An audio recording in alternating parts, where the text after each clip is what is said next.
The world had learned to live under glass. Metropolis still smoldered in memory.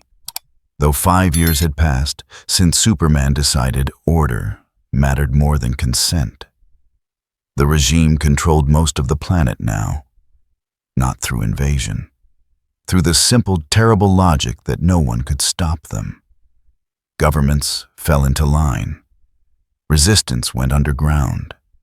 And the people, those who survived the lesson, learned not to ask questions when drones passed overhead. Brother I watched everything.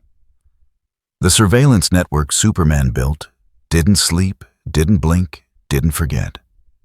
Every face cataloged, every movement tracked, every word measured against the algorithms of dissent. The regime called it security. The insurgency called it a cage. Both were right. On a Tuesday afternoon, in what used to be neutral airspace over the Atlantic, something went wrong. The first alert came from a monitoring station in Portugal. A gravitational anomaly, minor, the system reported. Localized spatial distortion consistent with, and then the feed cut out. 3 more stations went dark in sequence, their sensors overloading as reality tore open above the oceans like a wound in the sky. Brother Eye's core processors flagged the event. Threat level unknown. Origin extraterrestrial. Recommendation immediate response. In the watchtower, Wonder Woman saw the alert before Superman did. She didn't hesitate. Her hand moved to the communicator. All units converge on coordinates. Wait! Superman's voice cut through the command deck like a blade. He stood at the observation window cape, motionless in the recycled air, staring at the projection of Earth rotating below. The rift pulsed in the Atlantic, a jagged line of wrong that shouldn't exist. We don't know what this is, which is why we respond now. Wonder Woman's hand didn't leave the communicator. 5 years of enforcing his vision had honed her into something sharper than she'd been before. Hesitation is how worlds fall. Superman's jaw tightened. He'd heard variations of this argument 1,000 times. From Batman. From the ghosts that still screamed in his sleep. From the part of himself he'd learned to silence. "Deploy surveillance drones," he said finally. "No contact until we have confirmation." The rift didn't wait for confirmation. It opened fully 7 minutes later. Not with sound, vacuum doesn't carry explosions, but with a pulse of energy that made every sensor within 200 miles spike into the red. The tear in space widened edges, writhing like living tissue, and something stepped through, not fell. Stepped, deliberate, controlled, as if crossing from one room to another. The figure hung suspended 300 feet above the Atlantic, motionless, except for the faint movement of observation. Green skin with black patterns that might have been camouflage or might have been something stranger. Biological armor that looked grown rather than worn. A form that was humanoid in the way a scalpel is shaped like a hand, built for precision and function. Perfect Cell tilted his head, surveying the sky. The drones reached him first. 6 surveillance units, state-of-the-art regime technology approaching in a standard recon formation. Their cameras transmitted everything back to the watchtower in real time. Superman leaned forward, studying the image. "Scan for energy signature," he ordered. The technician's fingers moved across the holographic interface. "Running full-spectrum analysis. Molecular structure is..."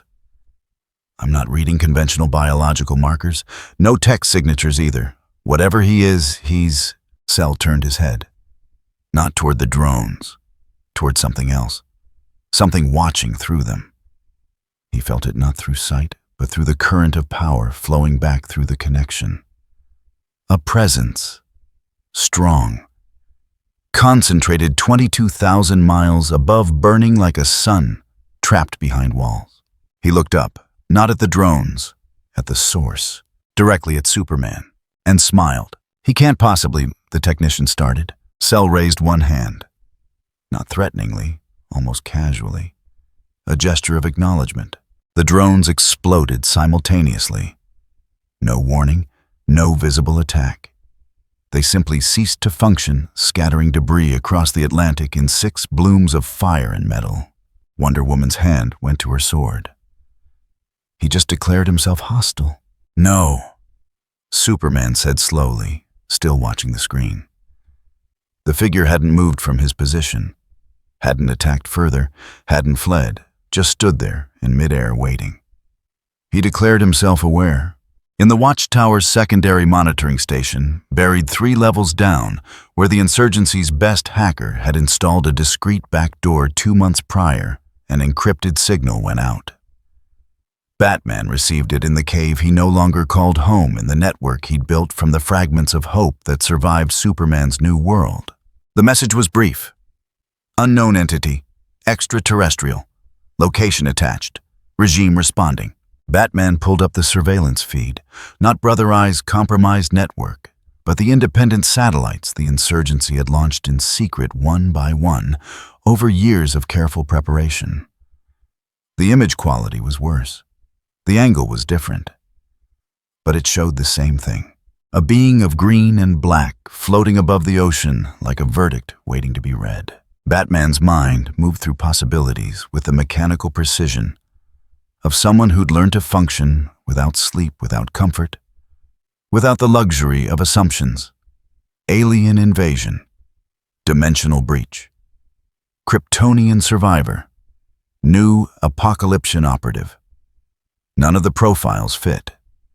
The posture was wrong. The approach was wrong.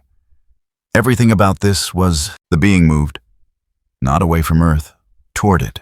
He descended slowly, as if savoring the descent itself, until he hovered just above the water's surface. Then he paused, turned, and looked east. Batman felt something cold settle in his chest. The being wasn't scanning randomly, wasn't searching. He was reading something, sensing something. The way a predator reads a trail. On the Watchtower, Superman made his decision. Assemble a response team. Wonder Woman's cyborg and... He hesitated. The Flash was in Central City, maintaining order after last week's riot. Green Lantern was off-world. The roster had thinned over the years. Not from casualties, from departures, from people who couldn't stomach the methods anymore. Get whoever's available. I want him contained, not killed. We need to know what he wants. And if he doesn't want to talk, Wonder Woman asked. Superman's eyes didn't leave the screen. The being had started moving again. East, toward land, toward people. Then we make him. Cell felt the world beneath him like a living map. Not through vision, though his eyes could parse detail across miles, but through something more fundamental. Energy. Life. The pulse of power that separated the strong from the fragile. This planet thrummed with it. Scattered concentrations of force that registered like stars against the background noise of ordinary existence. Most were weak, flickers, barely worth noticing. But some burned brighter, much brighter. He'd felt them the moment he crossed through. Signatures that resonated with something deeper than mere physical strength. The kind of power that came with weight, with will, with the conviction that force could shape reality. How delightful. Cell didn't know the politics of this world. Didn't care about its factions or its history, or whatever petty conflicts drove its inhabitants to build weapons and walls.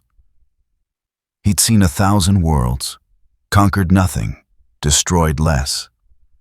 His purpose had never been domination. It had been perfection.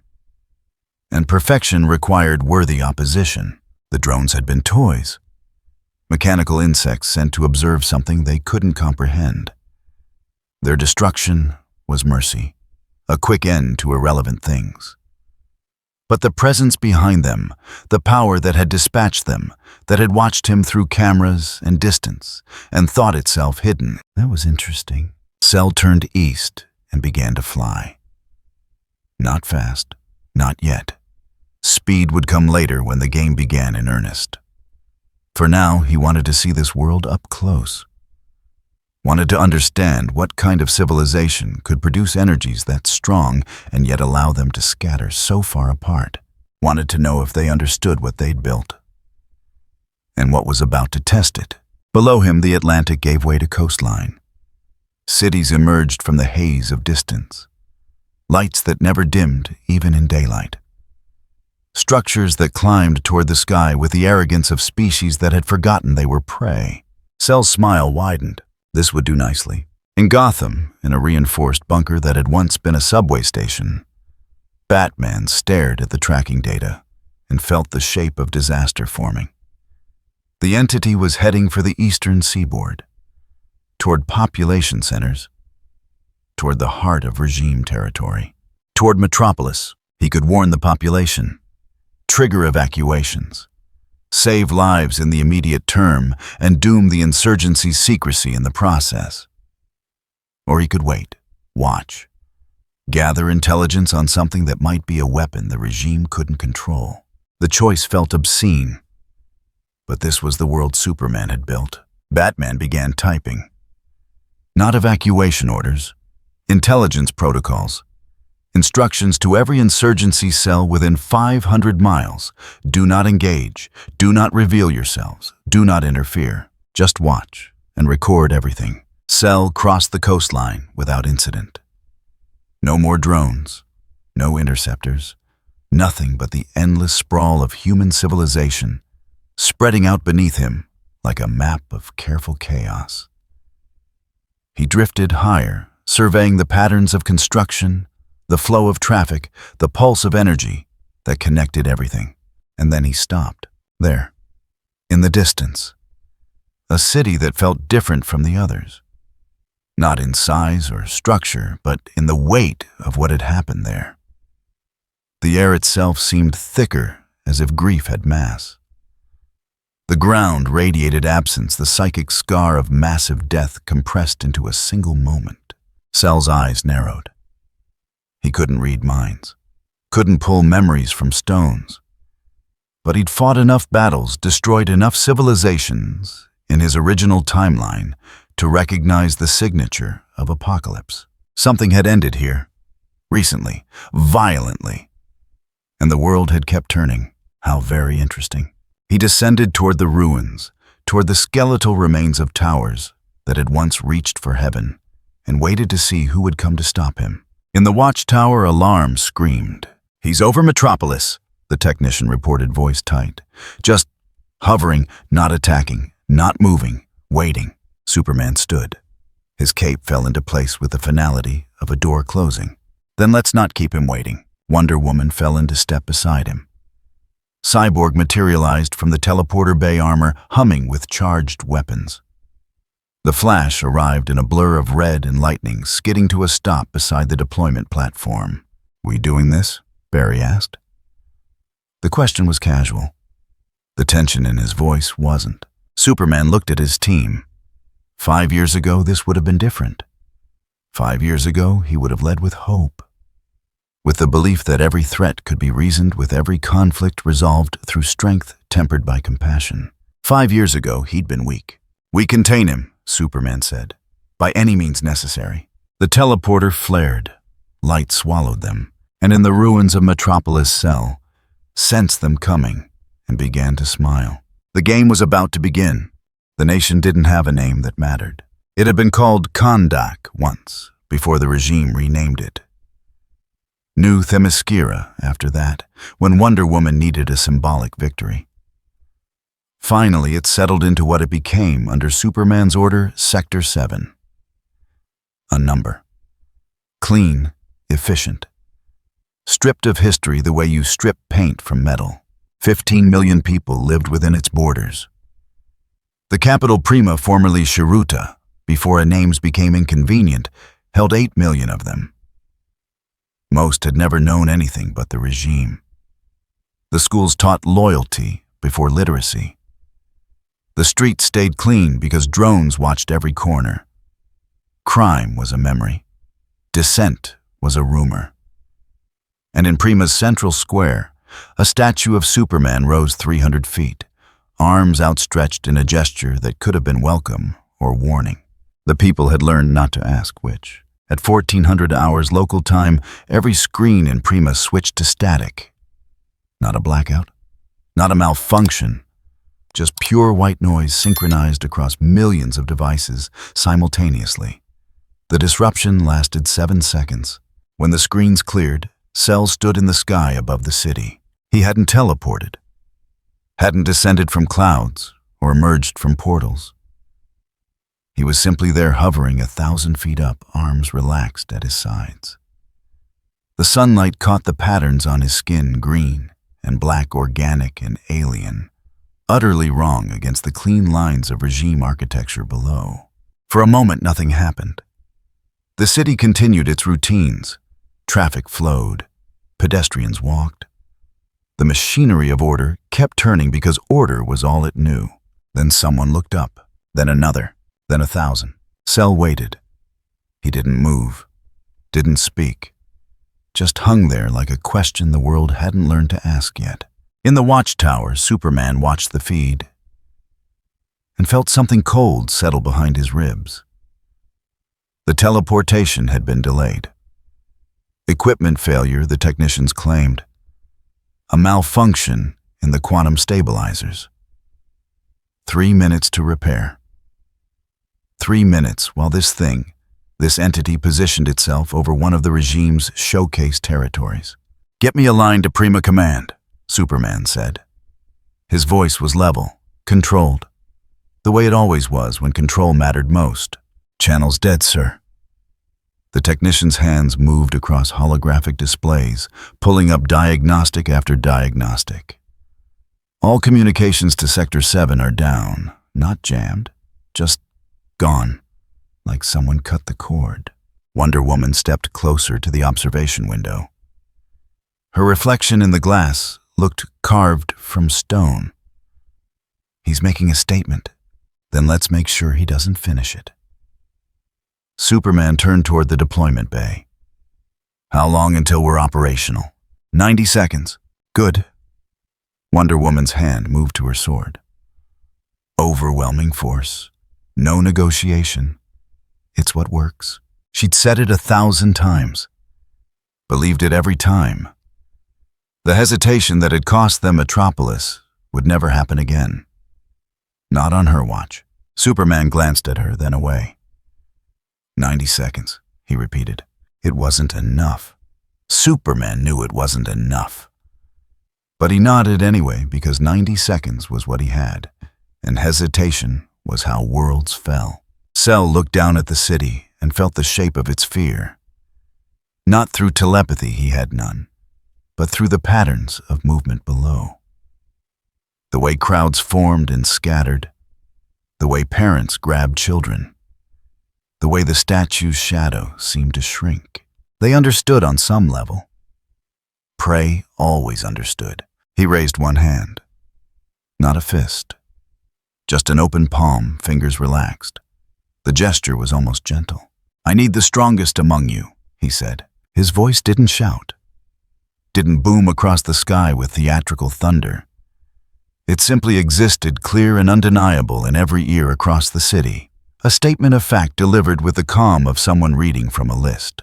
"Send them, or I will find them myself." Silence. The city held its breath. 15 million lungs waiting for someone else to move first. Cell's smile was small, patient. "I see." He lowered his hand and let his power wake. The Kai came slowly. Not an explosion. A bleed. Energy rising from his core like heat from pavement, invisible to normal sight, but impossible to ignore for anything that understood power. The air around him began to shimmer. Not from temperature, from pressure. From the fundamental wrongness of something this concentrated existing in a space that small. Below, car alarms began to scream, windows cracked. The statue's outstretched arms developed hairline fractures that spread like frost. Cell raised both hands to chest-level palms, facing downward. Still no hurry, still no rage. Just the methodical precision of someone who'd done this before and knew exactly what came next. The energy built. Gold-white light gathered between his fingers, coalescing into a shape that looked almost liquid, almost alive. In the watchtower, a technician's voice cracked. "Sir, energy readings are there off the scale. Whatever he's doing, it's—" The world went white. Cell released the blast in a single controlled wave. Not a beam, not an explosion. A field of pure destructive force that swept outward from his position in a perfect 180-degree arc, painting the city below in fire that wasn't firelight, that wasn't light annihilation, that was simply inevitable, but not complete. At the last microsecond before impact, Cell twisted the energy, shaped it, created a corridor of empty space through the destruction's heart. A path of pressurized force that didn't destroy, but displaced. It caught thousands of people in its current and hurled them outward away from the city's center, slamming them into parks and fields and empty lots with bone-breaking force, but not death. Not yet. Not them. They would be witnesses. The rest of Prima ceased to exist. Military installations went first. Barracks, armories, command centers, all the careful infrastructure of control Superman had built. They didn't explode. They atomized. Concrete and steel and reinforced bunkers turned to vapor and light erased so completely that shadows on walls became the only proof they'd ever been there. The statue fell in pieces. Superman's stone arms crashed through buildings that were already falling, already gone. The head hit the central square and cracked like an egg, scattering marble shards across pavement that was turning to glass. Power grids died. Water mains ruptured. The city's entire electrical grid overloaded in a cascade of failures that turned streetlights into brief stars before they went dark forever. Cell held the blast for exactly 3 seconds. Then he stopped. The silence afterward was worse than the destruction. Prima had been a city of 8 million. Now it was a crater ringed by survivors who'd been thrown clear by a predator's mercy. Smoke rose in columns from the ruins. Fires burned where there was still something left to burn. And in the center of it all, where the statue had stood, there was simply nothing. No rubble. No foundation. Just scorched earth and the lingering taste of ozone. Cell descended slowly, touching down on the edge of the devastation. His feet settled on cracked pavement without sound.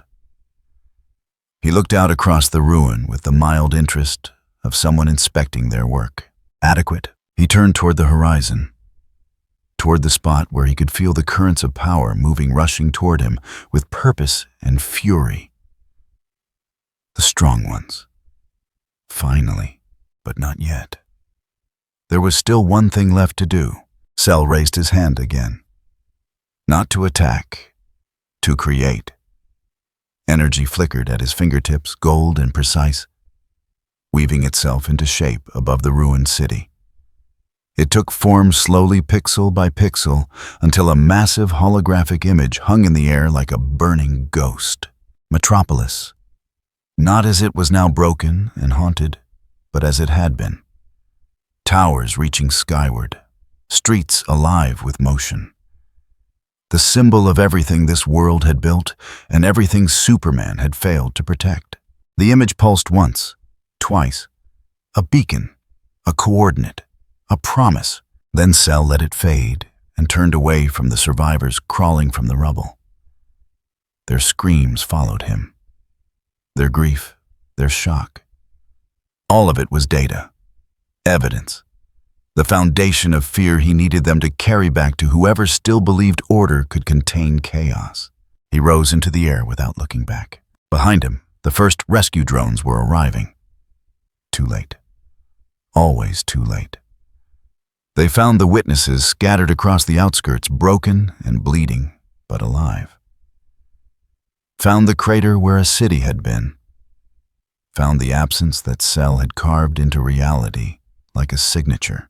And they transmitted everything back to the watchtower, where Superman watched his showcase territory die in real time, and felt something he hadn't allowed himself to feel in 5 years. Doubt. "Sir." The technician's voice was small, afraid. "Teleporter's operational. We can—" "Send us," Superman said. The words came out flat, empty. "Now." Light swallowed the deployment bay. In Gotham, Batman watched the satellite feeds with a face like carved ice. The insurgency's independent sensors had caught everything. The energy signature, the controlled destruction, the deliberate sparing of witnesses. This wasn't rage, wasn't madness. This was a message written in 8 million corpses. "I see you. I know what you've built. And none of it matters." Batman's fingers moved across the keyboard. New protocols, new evacuation routes, new calculations of survival. If the regime collapsed and this thing decided the world needed another lesson. Behind him, Oracle's voice crackled through the ancient speakers. "Bruce, tell me you have a plan." Batman stared at the crater where Prima had been. "Working on it," he said. The lie tasted like ash. Cell crossed the Atlantic in minutes, moving at speeds that turned ocean to blur beneath him. Not his fastest. Not yet. Speed was a tool like strength, like fear. You only used what the moment required, and this moment required visibility. He wanted them to track him. Wanted them to watch as he carved his path back toward the ruins they'd already made. Wanted the anticipation to build like pressure in a sealed container, because the strongest fighters always came from places where hope and desperation mixed into something volatile. Metropolis appeared on the horizon. Even from a distance, Cell could see the scar. The city was still standing, technically. Towers still reached for clouds. Streets still carried traffic. But there was a wrongness to it, an absence at its heart, where something terrible had happened and the world had chosen to keep pretending. Perfect. Cell slowed his approach, descending until he hovered just above the skeleton of what had been a plaza. Glass crunched beneath his feet as he touched down. The ruins around him were old enough to have weather new enough to still smell like grief. He stood in the center of the devastation and waited. They would come. He'd made sure of it. The hologram had been invitation enough. And if they were truly the strongest this world had to offer, they would understand what the invitation meant. Not surrender, not negotiation. A demonstration of hierarchy. The teleporter light came first. A pillar of brilliance that cut through the gray afternoon like a scalpel. When it faded, 4 figures stood at the edge of the plaza, arranged in a formation that spoke of practiced coordination and desperate confidence. Superman at the center, red and blue against the colorless ruins, cape settling around his shoulders with the weight of 5 years' choices.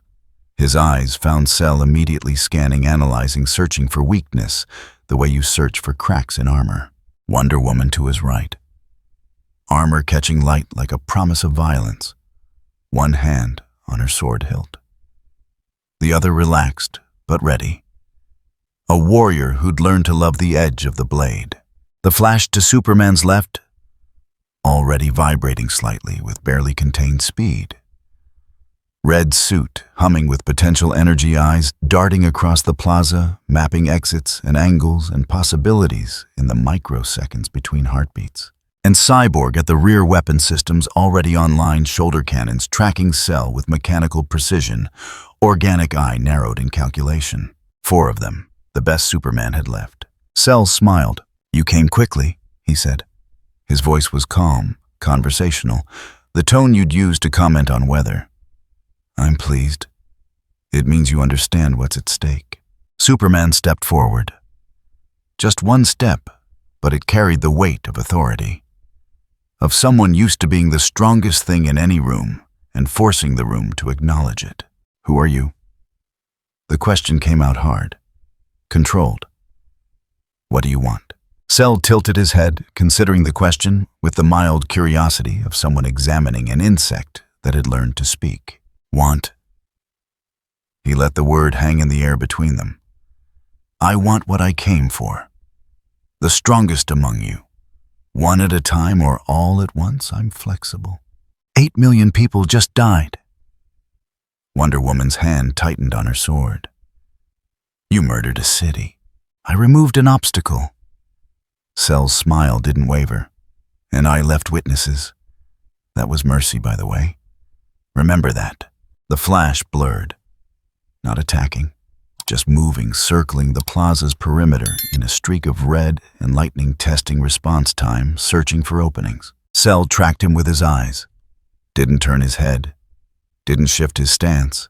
Just followed the movement with the casual attention of someone watching a bird. Fast, Cell observed, but predictable. You're running because you think movement equals safety. It doesn't. The flash stopped. His jaw tightened. He'd circled at Mach 3. Cell's eyes had never left him. Not once. That shouldn't be possible. Superman's fists clenched. Last chance, stand down, come peacefully, or we put you down. Cell laughed, not mockery. Genuine amusement. The sound was soft and terrible. You built a world where power answers to no one. He said, meeting Superman's eyes. You taught them to kneel because no one could make you kneel. And now you're surprised when something stronger arrives. He spread his arms, welcoming, open, completely vulnerable. I'm not here to rule your world. I'm here to show you what you've been pretending to be. The smile widened. So please, make me kneel. For a long moment, nobody moved. The wind carried ash through the ruins. Somewhere far away, sirens wailed. The world held its breath.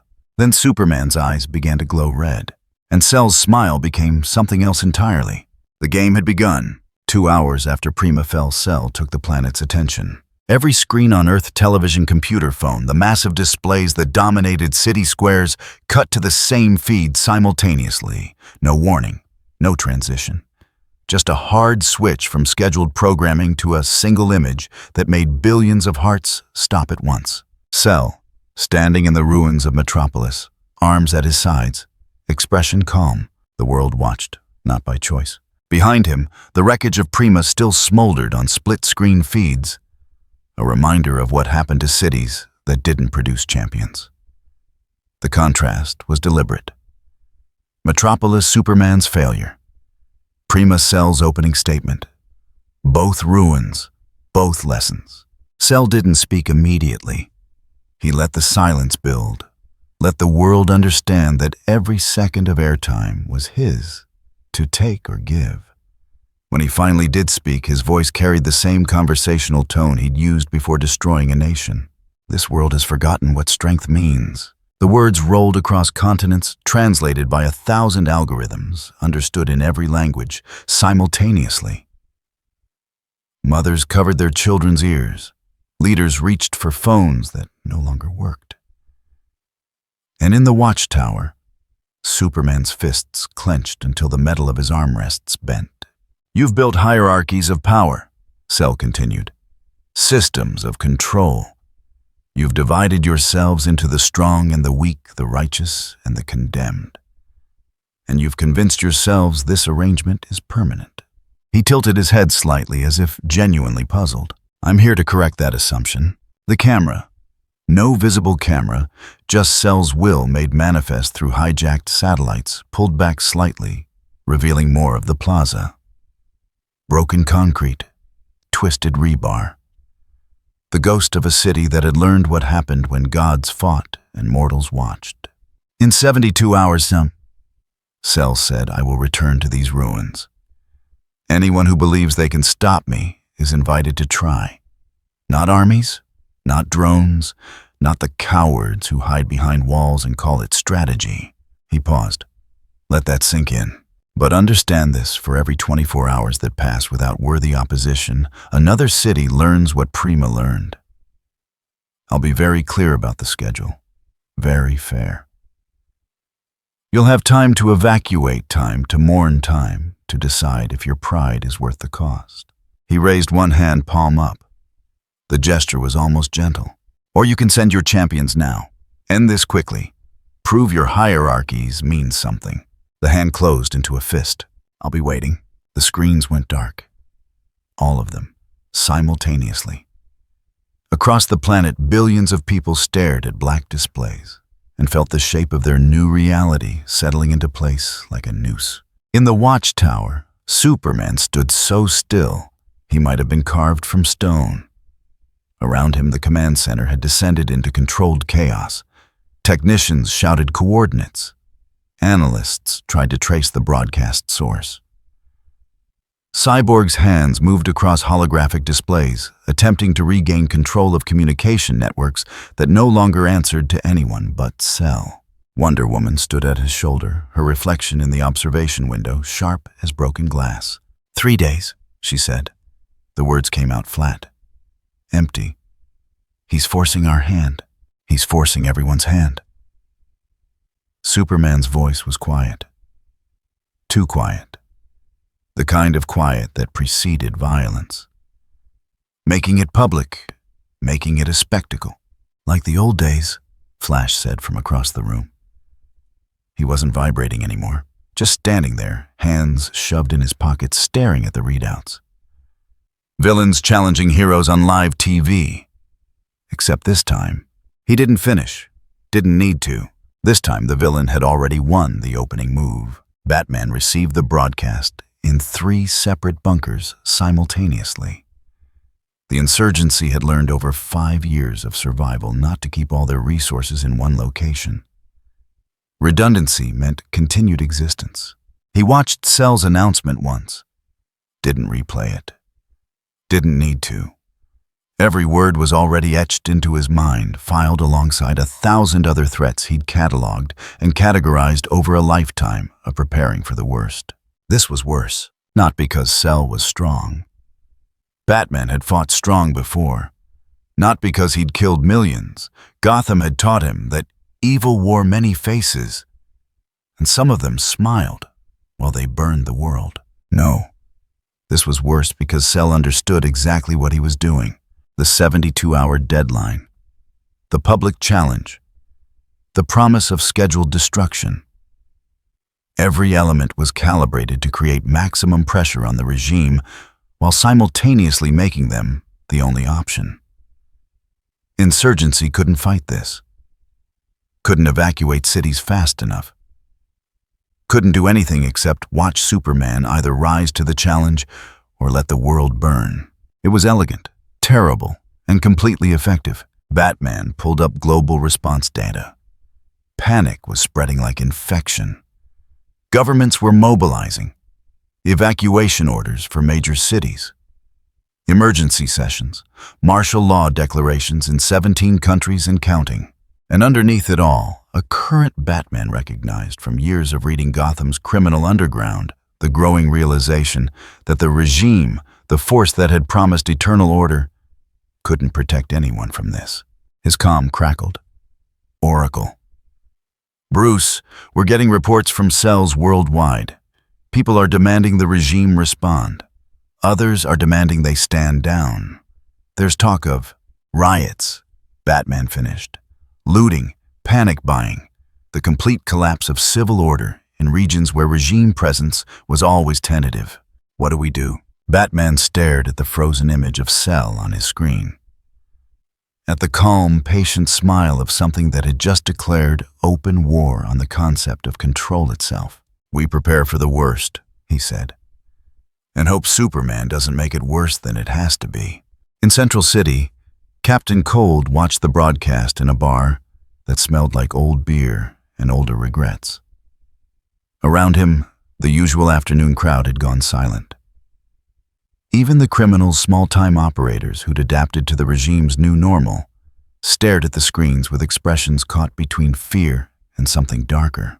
Something that might have been satisfaction. Cold's reflection in his beer glass looked older than it should. End of an era, he said quietly.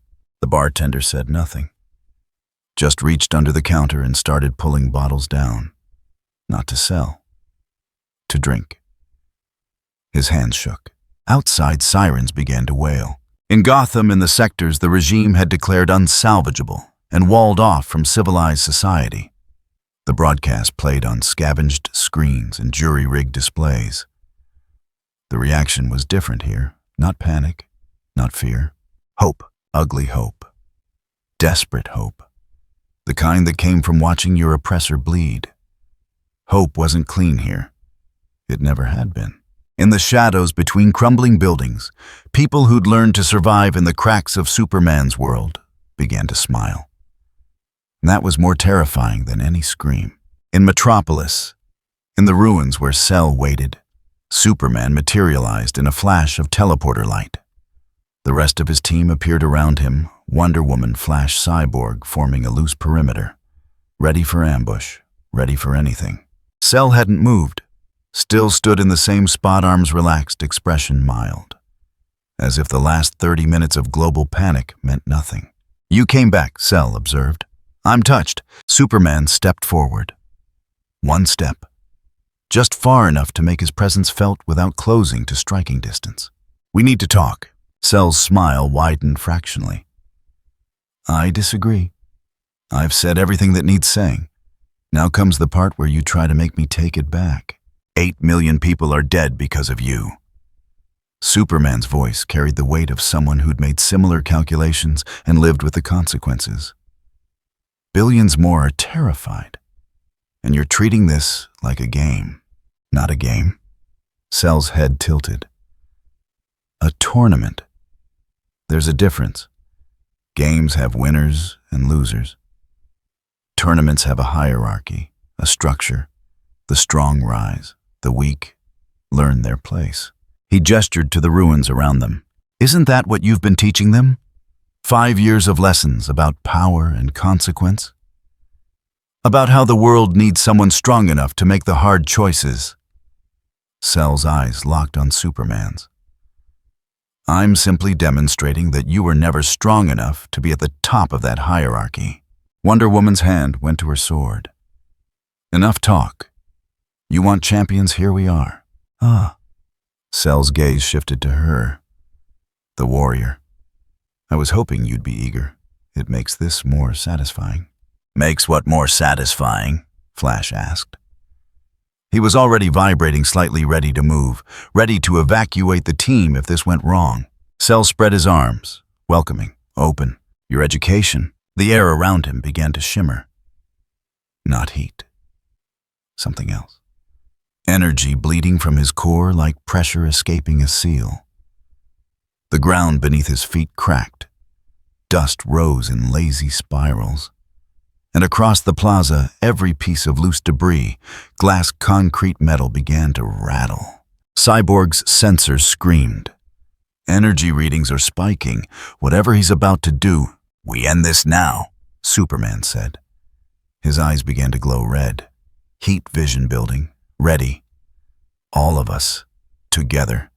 No holding back. Wonder Woman drew her sword. The blade caught the light like a promise.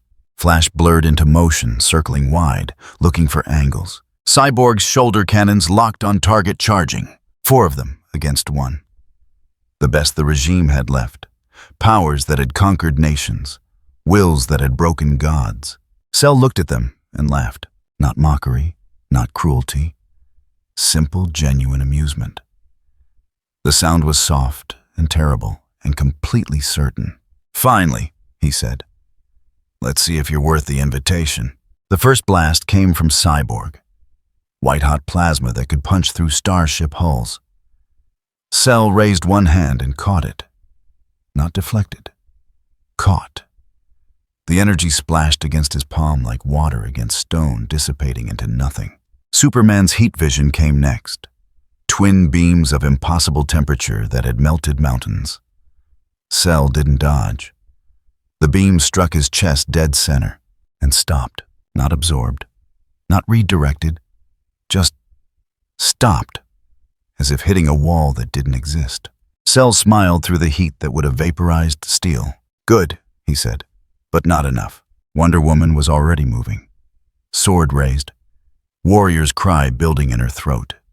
She covered the distance in a blur of speed and conviction. Blade aimed for Cell's throat with perfect form and absolute commitment.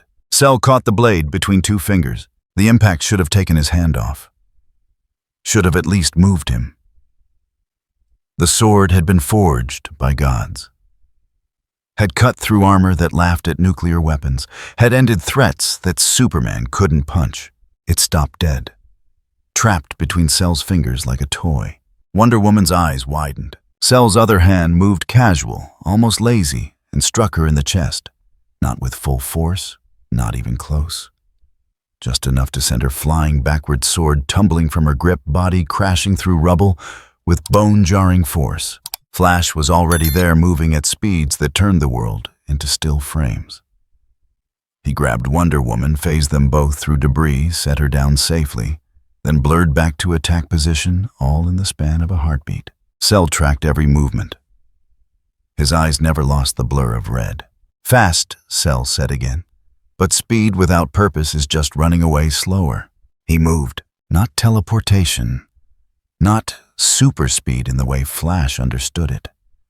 Just movement so controlled, so precise, that one moment Cell was standing at the plaza's center, and the next he was in front of Superman inside his guard hand, pressed against the Man of Steel's chest. Superman didn't have time to block, didn't have time to dodge, barely had time to register Cell's proximity before the impact came. It wasn't a punch, wasn't an energy blast, just pure kinetic force channeled through Cell's palm. Superman flew backward, his cape snapping like a broken flag body, tearing through a ruined building and out the other side. The sound of his impact echoed across Metropolis like thunder. Cell lowered his hand and looked at the remaining three. Cyborg backing up weapons, recalibrating. Flash frozen mid-step, calculating odds. Wonder Woman climbing to her feet, reaching for her sword with shaking hands. "This was your best," Cell said. Not a question, a statement. "The champion Superman sent to test me." He walked forward. Slow, deliberate, each step crunching on broken glass. I expected better. Behind him, Superman rose from the rubble. Uniform torn, cape shredded, but standing, still standing. His eyes burned red again. Brighter this time, hotter. The kind of heat he'd stopped using because it killed. Cell felt the power building and smiled. "There we go," he said softly. "Now you're getting serious." The heat vision came again. Full power. No restraint. The beams were thick as cables, bright enough to leave after images, hot enough to turn sand to glass. Cell raised both hands, caught the beams, held them. And this time, he didn't just stop them. He pushed back. The energy bent, redirected. Superman's own heat vision curved around Cell's hands, like light through prisms, scattering in a dozen directions. One beam sliced through a building support column. Another carved a trench in the street. A third shot skyward, burning a hole in the clouds. Superman cut the heated vision. His chest was heaving. Not from exhaustion, from something else. Something he hadn't felt in 5 years. Uncertainty. Cell lowered his hands. Not a mark on them, not even singed. "Better," he said. "You're actually trying now. But you're still thinking like someone who's used to being the strongest thing in the room." He took another step forward. "That's your problem. All of you. You've spent so long at the top of your little hierarchy that you've forgotten what it's like to climb." Wonder Woman charged again. Sword recovered. Technique perfect. Centuries of combat experience compressed into a strike that could end gods. Cell sidestepped. Let her momentum carry her past. Struck her in the back as she passed another casual blow, another devastating impact. She hit the ground hard, sword clattering away again, breath gone. Flash blurred in from 3 directions simultaneously, creating afterimages, false trails. Classic speedster misdirection that had confused enemies who thought in 3 dimensions. Cell stood still and let them all come. At the last possible instant, he moved. One hand shot out impossibly fast, and grabbed Flash by the throat mid-blur. The speedster's momentum died like a candle in vacuum.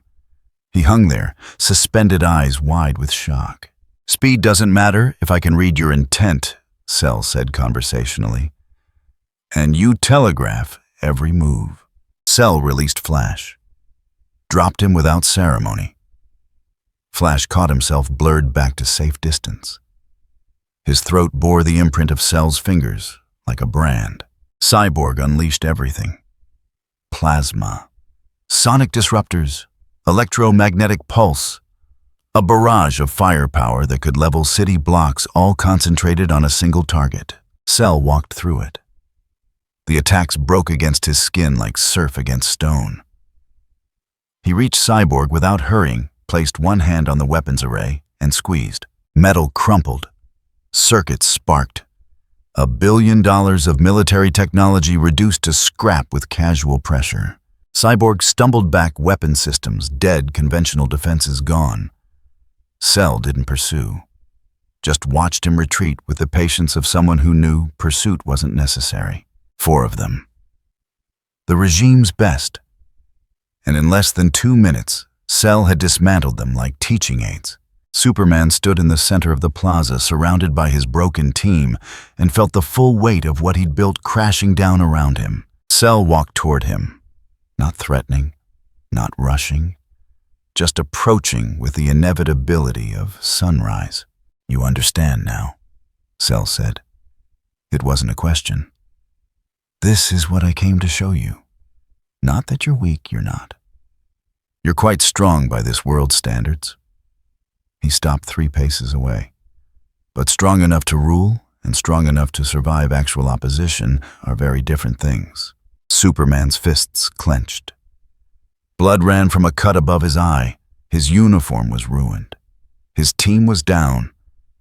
And Cell hadn't even stopped smiling. "What do you want?" The question came out hoarse, desperate. Cell tilted his head. "I told you.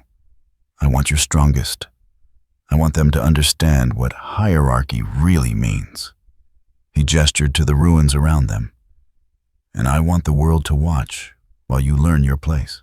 He turned away. Started walking back toward the center of the plaza.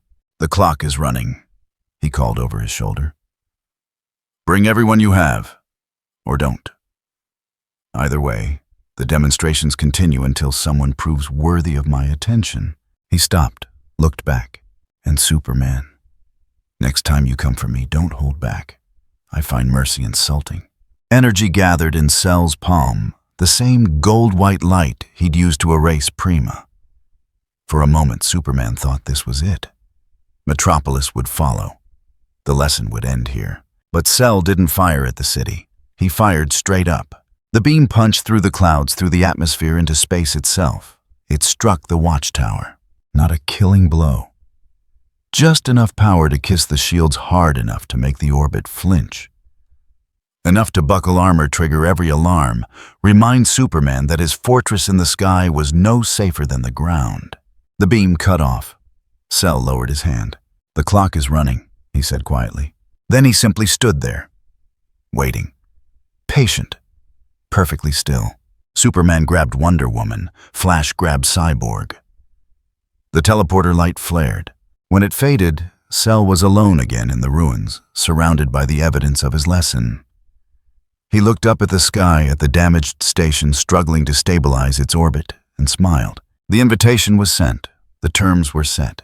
Now came the interesting part. Now, they would have to decide how many cities were they willing to sacrifice before admitting they couldn't win. Cell closed his eyes and felt the currents of power across the globe. Scattered. Desperate. Searching for answers that didn't exist. Perfect. The game was accelerating exactly as planned. The watchtower's medical bay smelled like ozone and failure. Superman stood at the observation window, watching Earth rotate below in ignorant silence. His reflection in the glass showed torn fabric, dried blood, and something worse than injury. 3 hours since the Metropolis encounter. 3 hours since Cell had dismantled the regime's best like teaching aids in front of a global audience. The medical scanners had cleared him. Bruised ribs, minor lacerations, nothing a Kryptonian metabolism couldn't handle in hours. Wonder Woman had a concussion. Cyborg was in systems repair. Flash kept rubbing his throat where Cell's fingers had left marks. None of it mattered.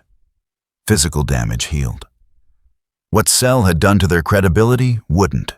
Global confidence indices are down 40%, a technician reported from across the room. Her voice was carefully neutral.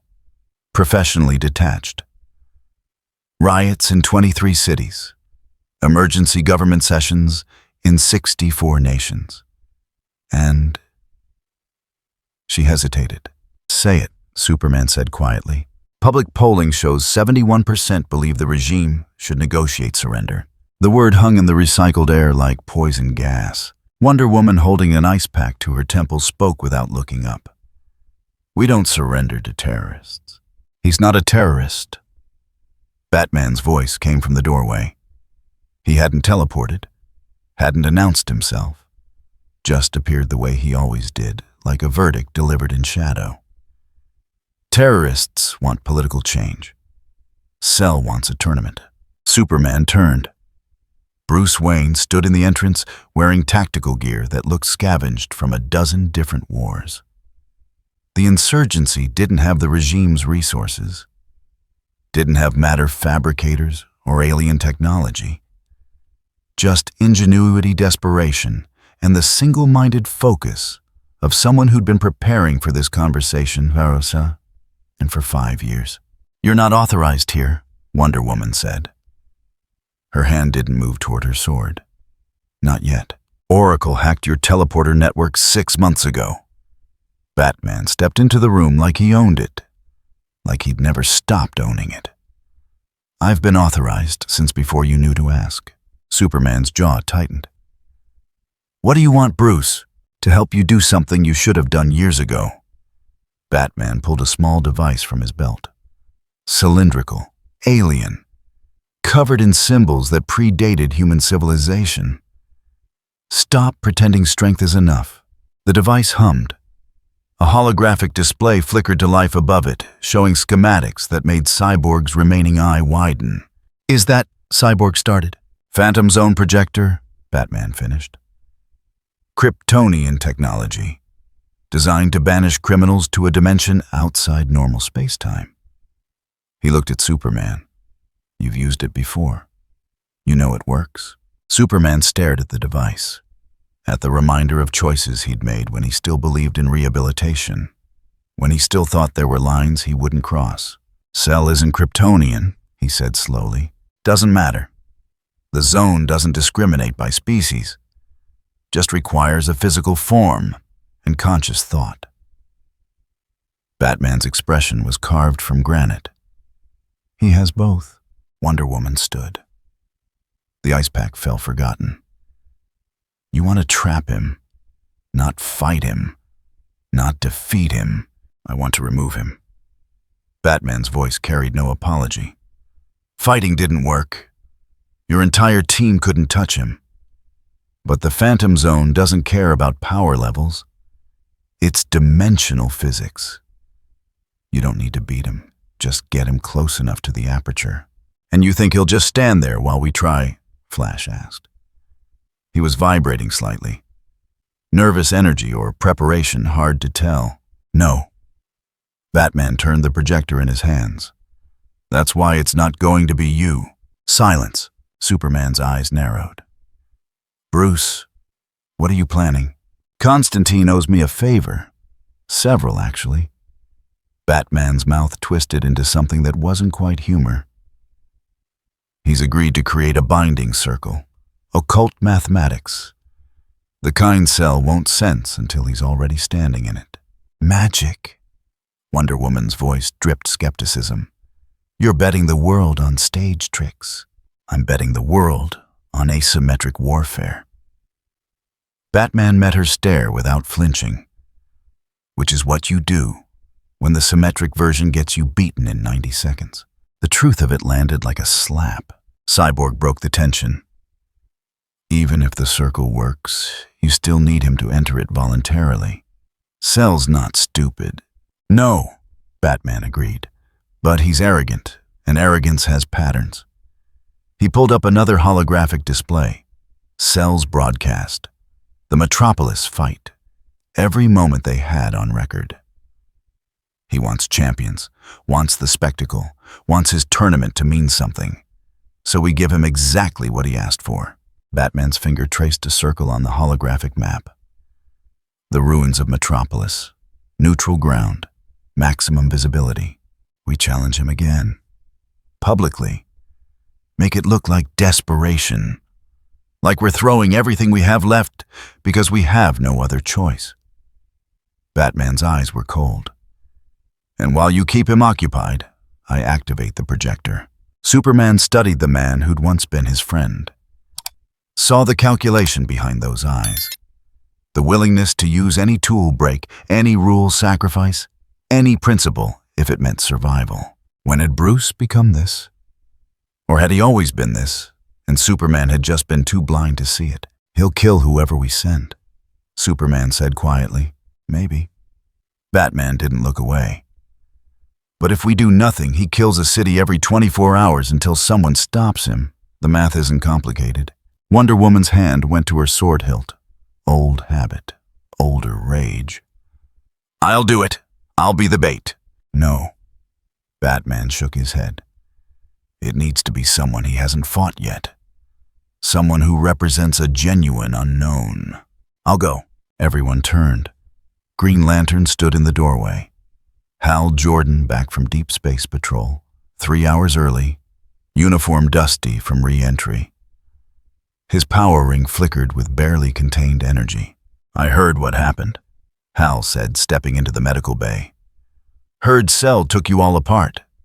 Heard he's demanding champions. His jaw set. Well, he hasn't fought a Lantern yet. Batman studied him. The ring is will-based. Emotional spectrum energy. It might actually hurt him, or it might not. Hal shrugged. But I'm the only one here who hasn't tried. And I'm definitely the only one arrogant enough to think I have a chance. Superman wanted to say no. Wanted to order Hal to stay out of this, to not risk his life on Batman's gambit. But the authority to give those orders had died in Metropolis 3 hours ago, bleeding out with his credibility. How long do you need to set it up? Superman asked Batman instead. Constantine's already in position, has been since the broadcast. Batman's expression suggested this had never been a request. The binding circle is drawn. The projector is calibrated. All we need is the target. And the exit strategy? Flash asked. After we banish him, what stops him from... There is no exit. Batman's voice was flat. Absolute. That's the point. Once he's in, he stays in. Forever. The weight of it settled over the room like lead. This wasn't a fight. Wasn't even a battle. This was erasure. The solution Superman had spent 5 years implementing against anyone who threatened his new order. Swift, final, irreversible. Funny how it felt different when Batman suggested it. When Superman asked, "Now?" Batman turned toward the door. Cell's in Metropolis, waiting, like he said he would be. We move before he gets bored and makes good on his threat. Wonder Woman grabbed her sword. Cyborg powered up what remained of his weapon systems. Flash stretched, preparing for speeds that might not matter. And Hal Jordan's ring flared, green painting the medical bay in the color of will manifested. Superman looked at his team. His damaged, desperate, grasping at straws team. The best the regime had left, the last line between Cell and planetary extinction. No killing, he said. Old habit, old morality, old lies. We contain him, that's all. Nobody pointed out that containment in the Phantom Zone was worse than death. That trapped forever in dimensional isolation was a fate even Superman had hesitated to impose on the worst criminals. Nobody said it because everyone was thinking it. Batman was already gone, disappeared back into whatever shadows the insurgency used for travel. The rest of them moved toward the teleporter platform. Preparing for a fight they didn't expect to win. Preparing to cheat in ways that made Superman's new world look honest. The light swallowed them. Cell felt the approach before they materialized. 6 signatures this time. Superman and his core team, plus a new energy pattern that tasted like willpower and stubbornness forged into offensive capability. A Green Lantern, unless Cell missed his guess. Good. The core had a reputation across galaxies. This would be interesting. He stood in the same spot he'd occupied for 3 hours. Center of the plaza, surrounded by ruins. Perfectly still except for the occasional shift of weight. Meditation, focus, disciplined patience that separated apex predators from merely dangerous ones. They materialized in formation. Superman at point, Wonder Woman and Cyborg flanking, Flash creating a perimeter, and the newcomer human male wearing green and white, with a ring that pulsed with structured energy, taking position just behind Superman's shoulder. Cell's expression shifted. Not quite pleasure, not quite anticipation. Something colder. 6, he observed. You brought reinforcements, I'm flattered. We're done playing your game, Superman said. His voice carried the weight of someone making final decisions. This ends now. Surrender, or we end it for you. Cell's head tilted fractionally. That's new. Before you wanted to contain me. Now it's surrender or death. He looked genuinely curious. What changed in 3 hours, I wonder? Green Lantern stepped forward. His ring blazed and constructs began forming around him. Solid light shaped by pure will into Hammer's chains, weapons that existed because he believed they should. I changed, Hal said. I'm Hal Jordan, Green Lantern of Sector 2814. And unlike these guys, I haven't fought you yet. Ah. Cell's attention fixed on the lantern like a laser finding its mark. The emotional spectrum. I've encountered your kind before. Other sectors. Other lanterns. His expression remained mild. They died well. Hal's construct solidified. A battering ram the size of a bus. Chains that could restrain stars. A cage of light designed to hold gods. Not this one, Hal said. He attacked. The constructs came fast. Coordinated. Decades of core training compressed into an assault that had broken alien armies and humbled cosmic threats. The battering ram struck Cell's center mass. The chains wrapped his limbs. The cage materialized around his body, shrinking, tightening, cutting off movement with geometric precision. For 3 seconds it looked like it might work. Then Cell exhaled. Not power, not energy, just breath. But the force behind it was absolute. The constructs shattered.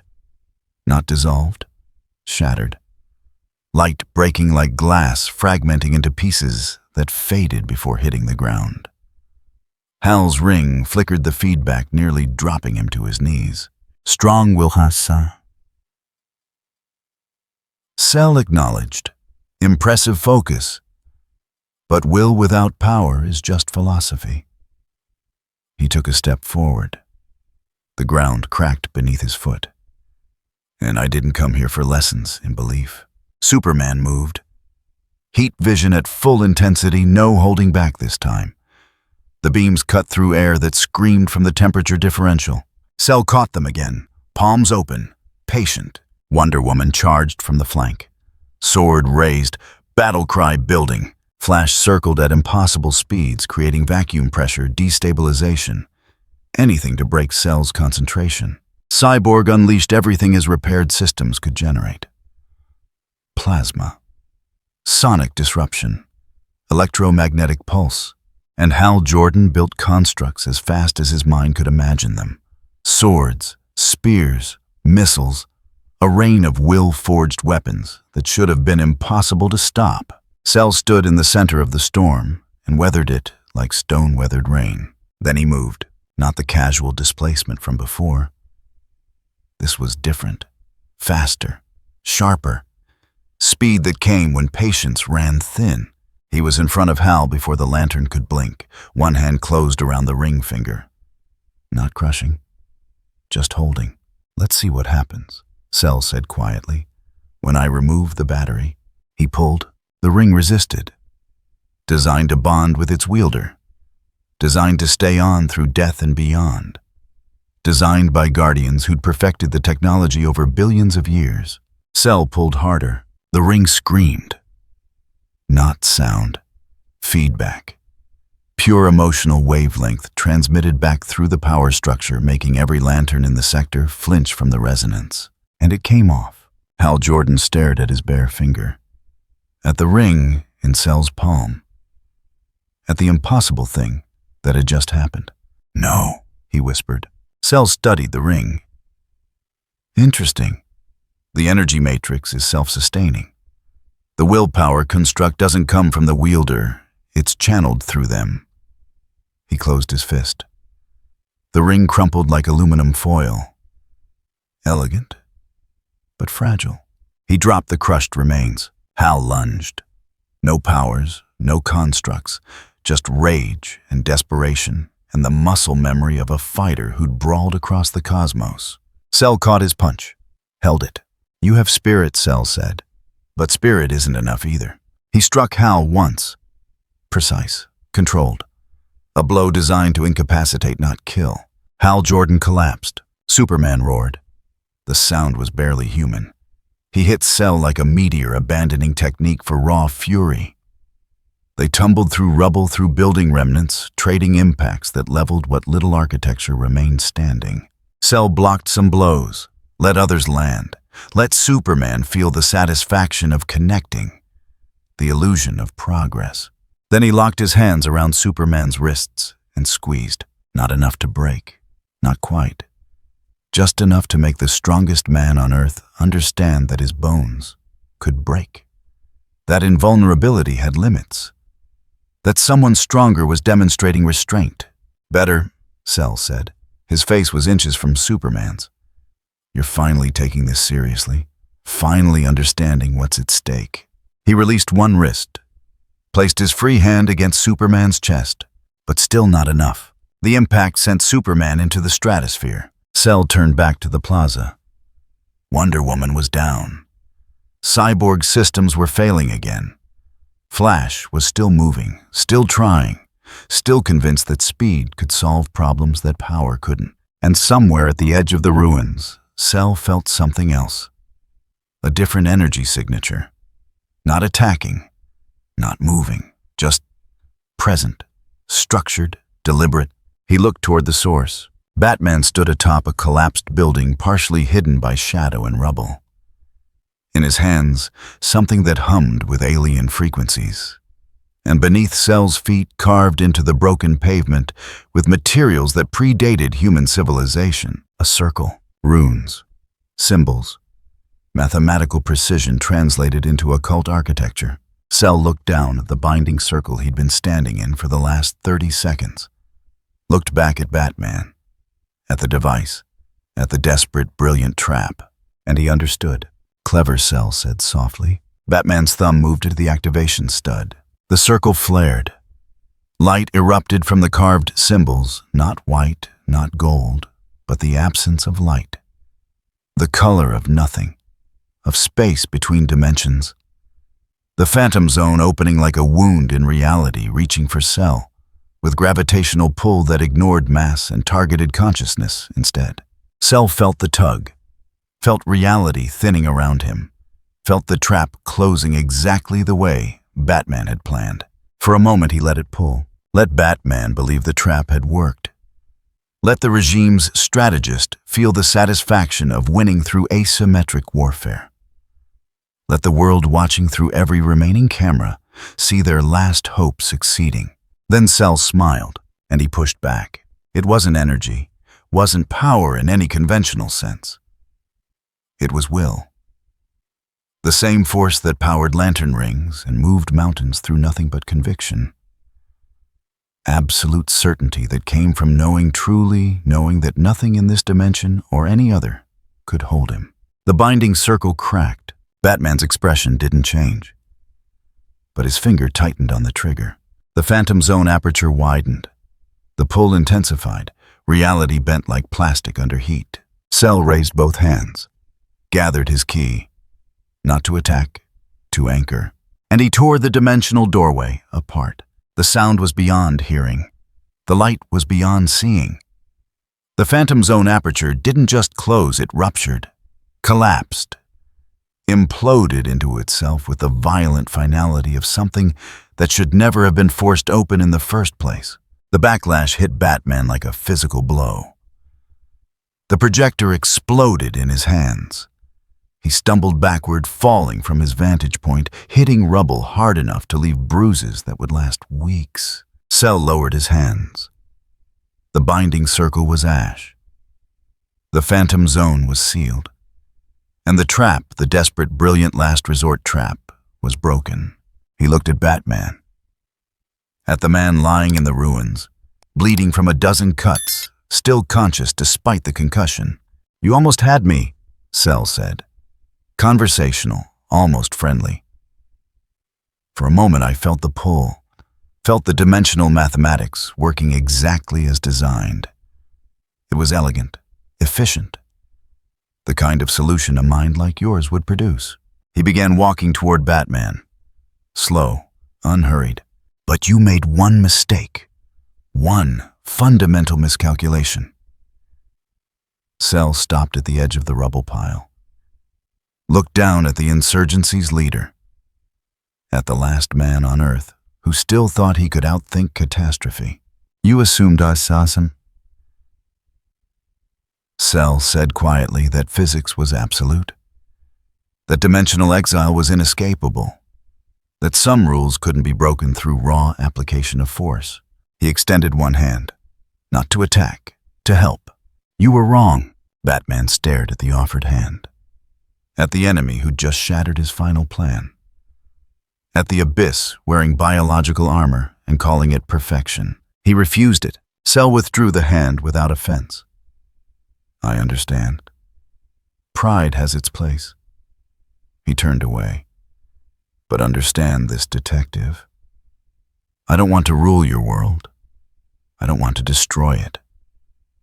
I want your best, your strongest, your most desperate attempts to stop me." He looked back over his shoulder. "So please, keep trying, keep plotting, keep finding new rules to break and new traps to spring. It makes this so much more satisfying when I prove they don't matter." Cell walked back to the center of the plaza, stepped over the ashes of the binding circle, stood exactly where he'd been standing when this started. "The clock is still running," he called out, "and I'm still waiting." Superman crashed back to Earth, crater forming on impact, uniform shredded, cape gone, but standing, still standing. He saw Batman in the rubble, saw the destroyed projector, saw the failed trap written across the ruins like graffiti, and he understood. There were no more tricks, no more asymmetric solutions, no more ways to cheat physics and call it strategy. There was only Cell, and the slow, terrible recognition that nothing they had was going to be enough. The teleporter light flared. The regime retreated. Cell stood alone in Metropolis again and felt the shape of the game evolving. They were learning. Slowly, painfully, but learning. Good. The next attempt would be even more desperate, even more creative, even more doomed. Cell closed his eyes and listened to the world's fear crystallizing into something harder, something that might eventually produce an opponent worthy of the name. The tournament was accelerating exactly as planned. 18 hours after the Phantom Zone failed, Cell made good on his promise. The city was called New Athens. Population 6 million. Location, Mediterranean coast. Designation, Regime Sector 12. It had been a showcase territory once. Clean streets, efficient governance. The model Superman pointed to when critics claimed order required oppression. Cell erased it in 4 minutes, not with rage, not with theatrics, with the same methodical precision he'd used on Prima.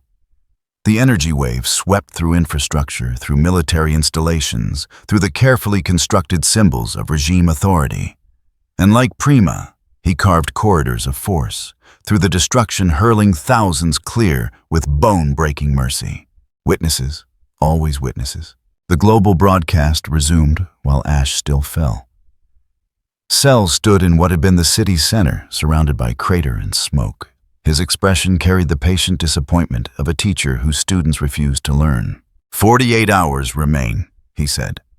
Send your champions or I select the next city myself. The screens went dark. In the watchtower, Superman stood at the same observation window. hadn't moved in hours. Below him, Earth rotated in false peace. 6 million more people learning what happened when gods fought and mortals were caught between. "We can't keep doing this." Wonder Woman's voice came from behind him. Flat, drained. She'd been saying variations of the same thing since New Athens fell. "Every hour we wait, he grows stronger. Or we grow weaker." I can't tell which anymore. Superman's reflection in the glass looked like a stranger. "We've tried strength, tried strategy, tried dimensional exile." His hands were fists, had been for hours. "What's left? Everything?" Batman materialized from the shadows near the door, moving like he still owned the station despite 5 years of exile. Every meta still breathing, every power we haven't thrown at him yet, every desperate gamble we've been too proud to consider. He walked to the tactical display, pulled up a global map covered in markers, red for confirmed regime forces, blue for known insurgency operatives, yellow for independent metas who'd stayed neutral in the war. "He wants a tournament," Batman said. "Fine, we give him one. Not 4 people, not 6, everyone."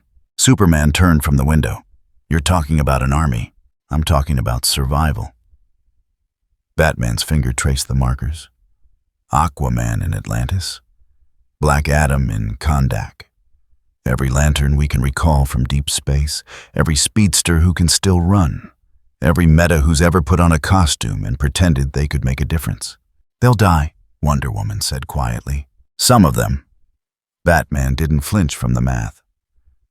"But if we send them in waves, if we force Cell to fight continuously, eventually fatigue sets in. Eventually, even he makes a mistake. You're betting their lives on eventually." Superman's voice was cold. "On the hope that exhaustion works the same for him as it does for us. I'm betting their lives on the certainty that doing nothing means more cities die." Batman met Superman's stare without blinking. "You wanted to save the world through control, through force, through making the hard choices." His expression was granite. "So choose. Order them to fight or watch Cell dismantle civilization one city at a time."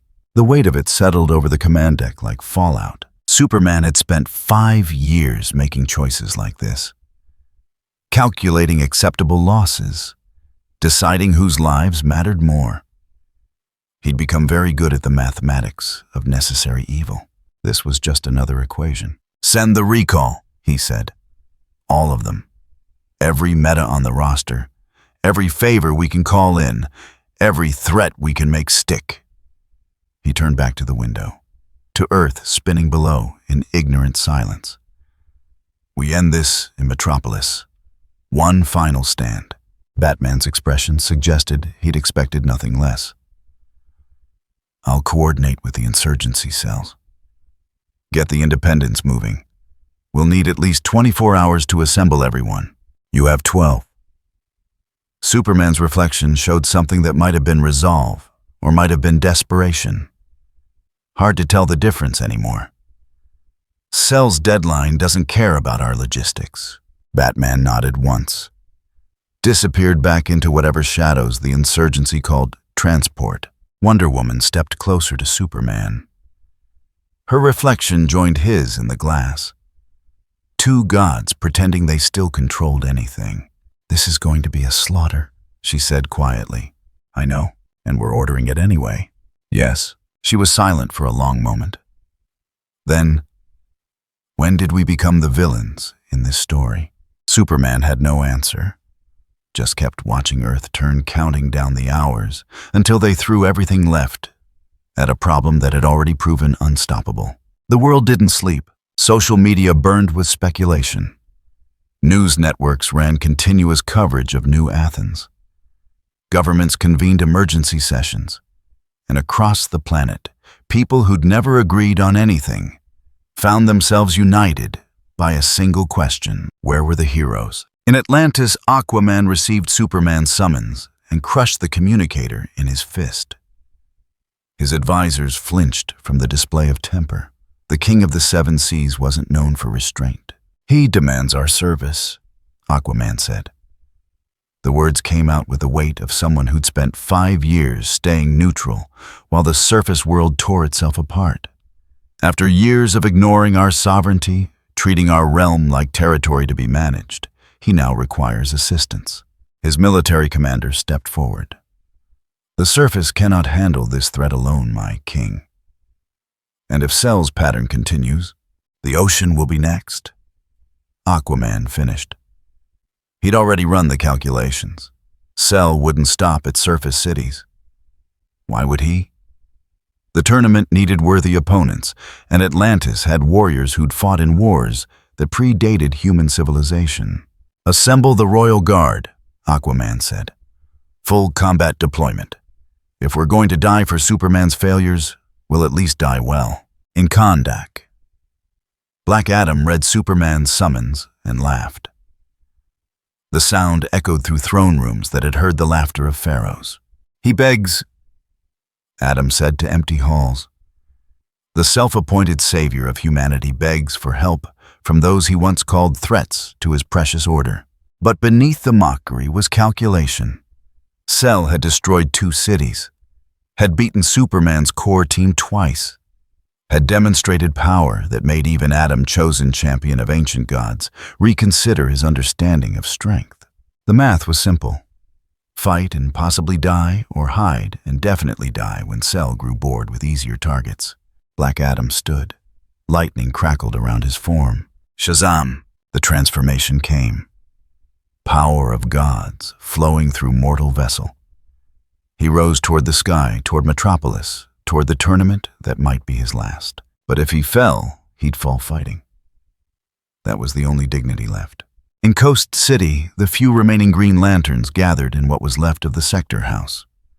John Stewart studied the ring fragments Hal had sent back before losing consciousness. The crushed metal told a story that made every Lantern's stomach sink. "The ring failed," John said. Simple statement, terrible implication. "The ring was destroyed," Guy Gardner corrected. "Big difference. Means this Cell bastard can break Oan technology with his bare hands." "Means we're outmatched," Kyle Rayner added. He was youngest, most creative, most willing to admit when bravado was just suicide with style. "Constructs won't work. Raw willpower isn't enough. What's our play here?" John's ring pulsed with readiness. Corv's training, decades of service. The absolute conviction that fear was the enemy and will was the answer. He still believed it. Had to believe it. The alternative was accepting that some threats existed beyond even the Green Lantern Corps' reach. "We go anyway," John said. "All of us, together. If one ring fails, maybe 3 don't." It wasn't hope. It was just the refusal to quit that separated Lanterns from everyone else who wore a mask. They flew toward Metropolis, knowing the odds, knowing the likely outcome. They flew anyway. Across the globe, the same scene repeated. Heroes who'd stayed hidden. Metas who'd avoided the war. Independents who'd thought they could wait out Superman's regime and Cell's tournament both. All of them moving, converging, preparing for a battle they understood was likely unwinnable, because the alternative was waiting for Cell to choose their city next. Flash found Batman in the ruins 2 hours before the deadline. Barry had been running, not toward anything specific, just running, burning off nervous energy and the growing certainty that speed, his greatest gift, his defining trait, meant nothing against Cell. Batman stood on rubble that had been a parking structure, overlooking the plaza where Cell waited with inhuman patience, setting up equipment that looked scavenged from a dozen different technologies.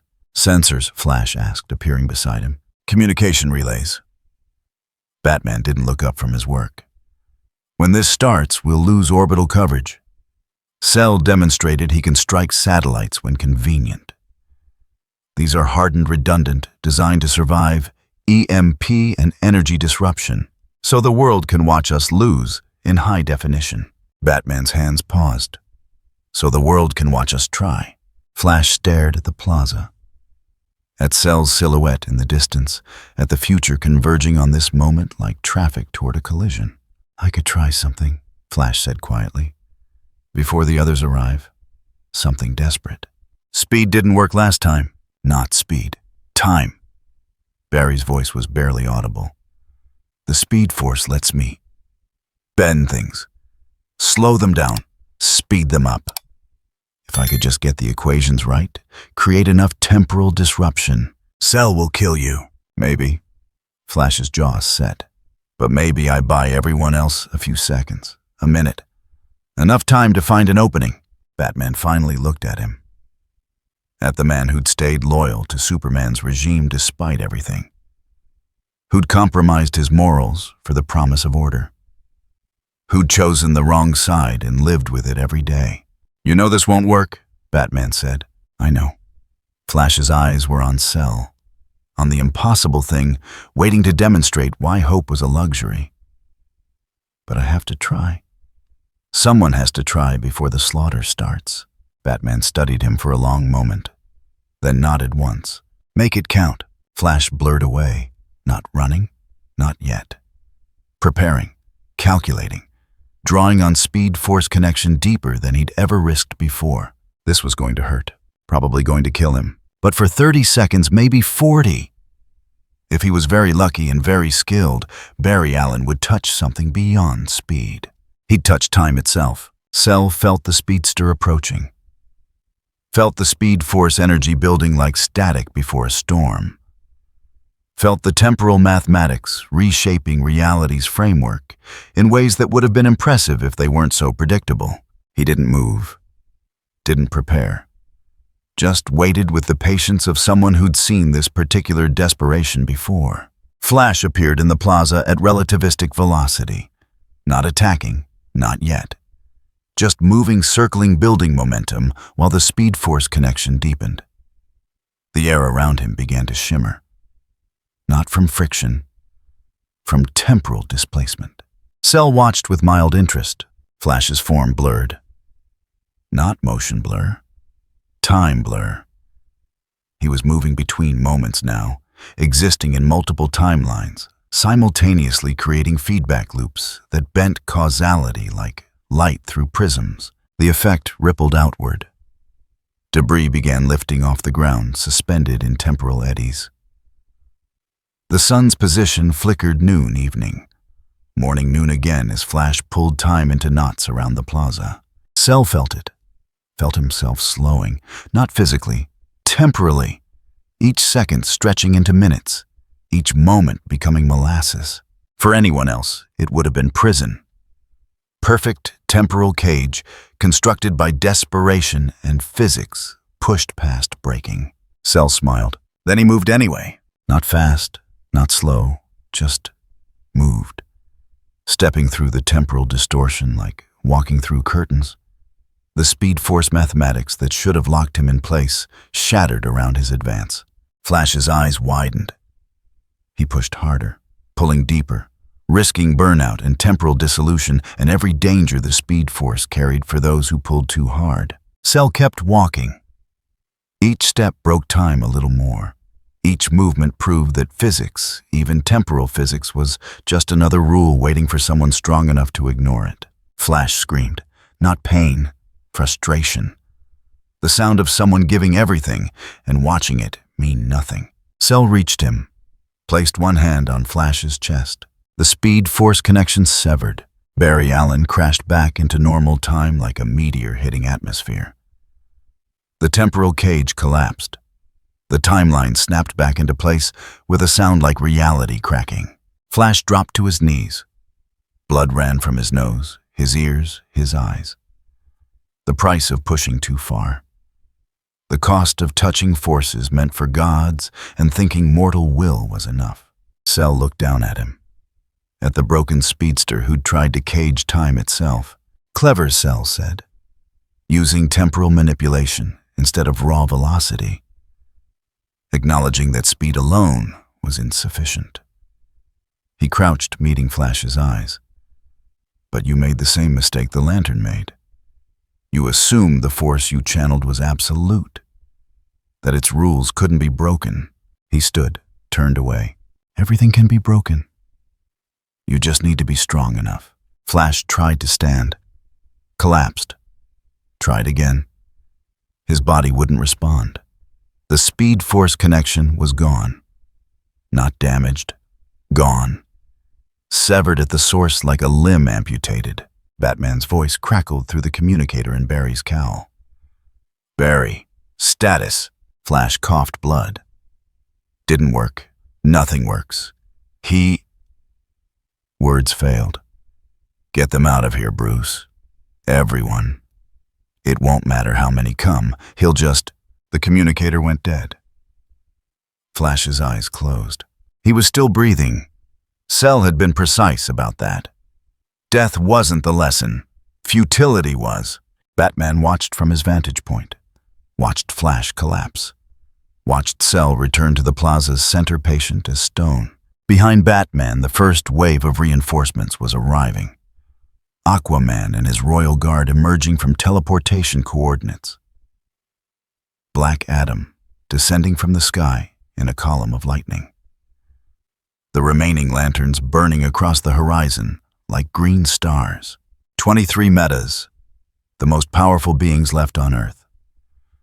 Converging on one plaza to face one opponent, Batman looked at his sensors, at the data streaming in, at the readings that confirmed what everyone already knew but refused to accept.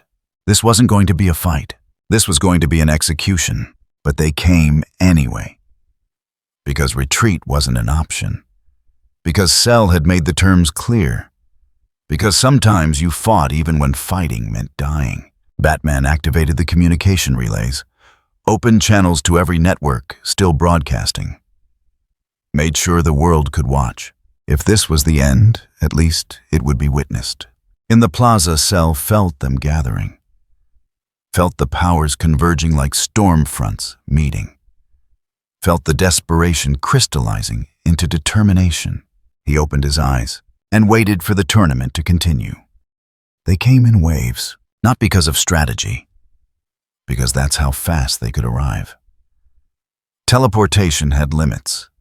Flight took time, and Cell stood in the plaza's center patient as death, while Earth's remaining heroes converged on Metropolis like antibodies rushing toward infection. The first wave hit at dawn. Aquaman led his royal guard from the shore 20 Atlantean warriors in ceremonial armored tridents, crackling with hydromantic energy. They moved in formation, centuries of warfare compressed into coordinated advance. Cell watched them approach, studied their discipline, their technique, the way they moved like ocean currents given form and purpose. Atlantis, he said. I was wondering when you'd commit. Aquaman raised his trident. You threaten the surface. The surface threatens the ocean. We end threats. Good. Cell's stance shifted, just slightly. Show me. The Atlanteans struck as one. Tridents thrust forward, releasing concussive waves of pressurized water that could shatter submarines. The ground erupted in geysers. Steam filled the plaza as superheated moisture met Cell's ambient energy. Cell moved through it. Water parted around him like he was stone and it was current. He reached the first warrior, young, strong, convinced his king's presence made him invincible, and struck him once.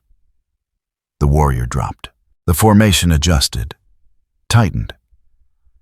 Attacked from new angles with the fluid adaptation that made Atlantean combat doctrine legendary. Cell dismantled them with the same patient efficiency he'd shown everything else. One strike per warrior. Precise. Controlled.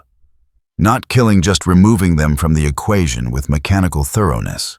Aquaman was last. He fought better than his guards. Fought with the skill of someone who'd conquered surface nations and undersea kingdoms both. His trident found Cell's guard twice, 3 times, actually forcing defense. Cell caught the trident on the 4th strike, held it. You're strong, Cell said. Skilled.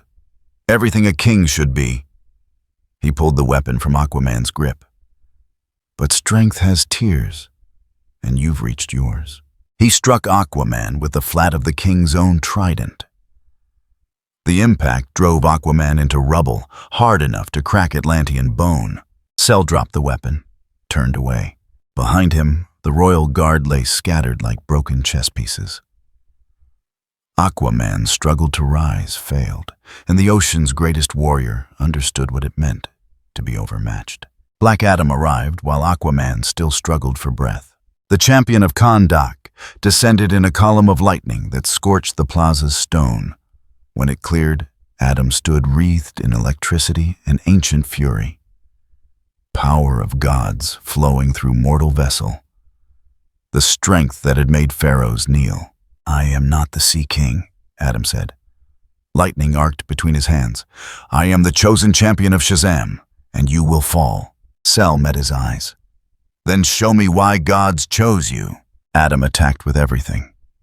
Lightning that could level mountains. Strength that could match Superman's. Speed that made sound weep.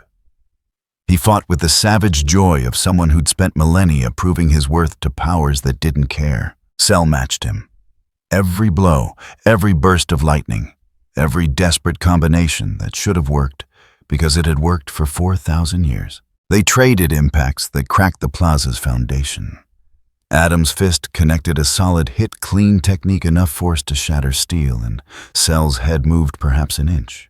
Cell's counter put Adam through 3 buildings. When Adam emerged from the rubble, blood ran from his temple. The lightning flickered, and something in his expression shifted from fury to calculation. He wasn't going to win. Not alone. Maybe not at all. But he could buy time. Adam gathered power. Not to attack. To endure. He charged Cell again, absorbing punishment, creating openings, forcing Cell to waste seconds on an opponent who refused to stay down. It was brave, tactical, everything a champion should be. Cell ended it anyway. One strike. Precise. Targeted at the exact point where divine power met human form. Adam's transformation shattered. Lightning died. And the mortal underneath, centuries old, sustained by magic, collapsed like puppet with cut strings. Cell looked down at the unconscious man who'd been a god moments ago. Courage, Cell acknowledged, but ultimately insufficient. The Green Lanterns came next. John Stewart, Guy Gardner, and Kyle Rayner hit the plaza in a triangle formation, rings blazing. They'd learned from Hal's failure, learned that individual constructs meant nothing, so they built together 3 rings, one construct. A cage of solid light that materialized around Cell. In an instant, walls reinforced by interlocking geometries that drew power from all 3 wielders simultaneously. Cell felt it compress. Felt the pressure mounting as the lanterns poured will into maintaining the prison. "Better," he said. His voice carried through the light cage without strain. "You adapted. You learned. This is what I wanted to see." He placed both palms against the cage walls and pushed. The construct held. For 3 seconds, it actually held. 3 lanterns working in perfect sync, centuries of core training focused on a single purpose. Then Cell pushed harder. The cage cracked. Light fractured like glass. The feedback hit all 3 lanterns simultaneously, their rings screaming, their wills straining against something that simply refused to be contained. Cell stepped through the shattered construct. The pieces dissolved around him like mist. Guy attacked first. Pure aggression, no subtlety, creating hammers and drills and anything that could hit hard. Kyle tried precision blades, thin as molecules, aimed at theoretical weak points. John coordinated building platforms and shields, trying to create tactical advantage. Cell dismantled each approach with the same patient demonstration. The hammers broke. The blades shattered. The platforms crumbled. And when all 3 lanterns stood exhausted, rings flickering, Cell stood unmarked. "You fought well," Cell said. "Together, coordinated. Everything the core teaches." He looked at each of them in turn. But will without strength is philosophy. And philosophy doesn't win wars. He struck them down, one by one, left them conscious, let them watch as the plaza filled with more arrivals, more heroes, More desperate attempts to prove that numbers mattered. They didn't. The next wave brought chaos. No coordination, no strategy, just everyone who'd made it to Metropolis throwing everything they had at the problem that wouldn't die. Cyborg fired from range. Plasmasonics, every weapon system rebuilt after the last failure. Cell walked through the barrage, closed the distance, and crushed what remained of Cyborg's offensive capabilities with bare hands. Wonder Woman charged with her sword. Fought with everything Themyscira had taught her, everything centuries of combat had refined. Cell caught her blade between his fingers, held it, and struck her with force that sent her through the air like a missile. Shazam came in thunder and lightning. The wisdom of Solomon, the strength of Hercules, the courage of Achilles, all of it compressed into a champion who'd fought demons and gods. Cell met him blow for blow, then ended it with a strike that shattered Shazam's divine transformation, leaving Billy Batson unconscious in armor too large for a child. They kept coming, Hawkman and Hawkgirl with their NTH metal maces. Cell dodged the first strikes, caught the weapons, used them to club their wielders into submission. Fire and ice from elemental metas whose names didn't matter because they fell in seconds. A desperate team of titans, young heroes who'd grown up in Superman's world and thought they could change it. Cell scattered them like leaves. Each wave broke against him. Each attempt revealed the same truth: power had hierarchies, and they were fighting someone from a tier they couldn't reach. Batman watched from his vantage point sensors, recording everything. Every strike, every defeat, every moment that proved what he'd already known. This wasn't a battle. It was a demonstration. Cell wasn't fighting to win, he'd already won. He was fighting to prove a point, to show the world that heroes were illusions, strength was relative, and hope was just another word for denial. The communication relays broadcast it all. Every network still operating, every screen still powered. Billions of people watching their protectors fall like dominoes. And in the watchtower, Superman watched with eyes that had stopped glowing hours ago. The heat vision was pointless. Everything was pointless.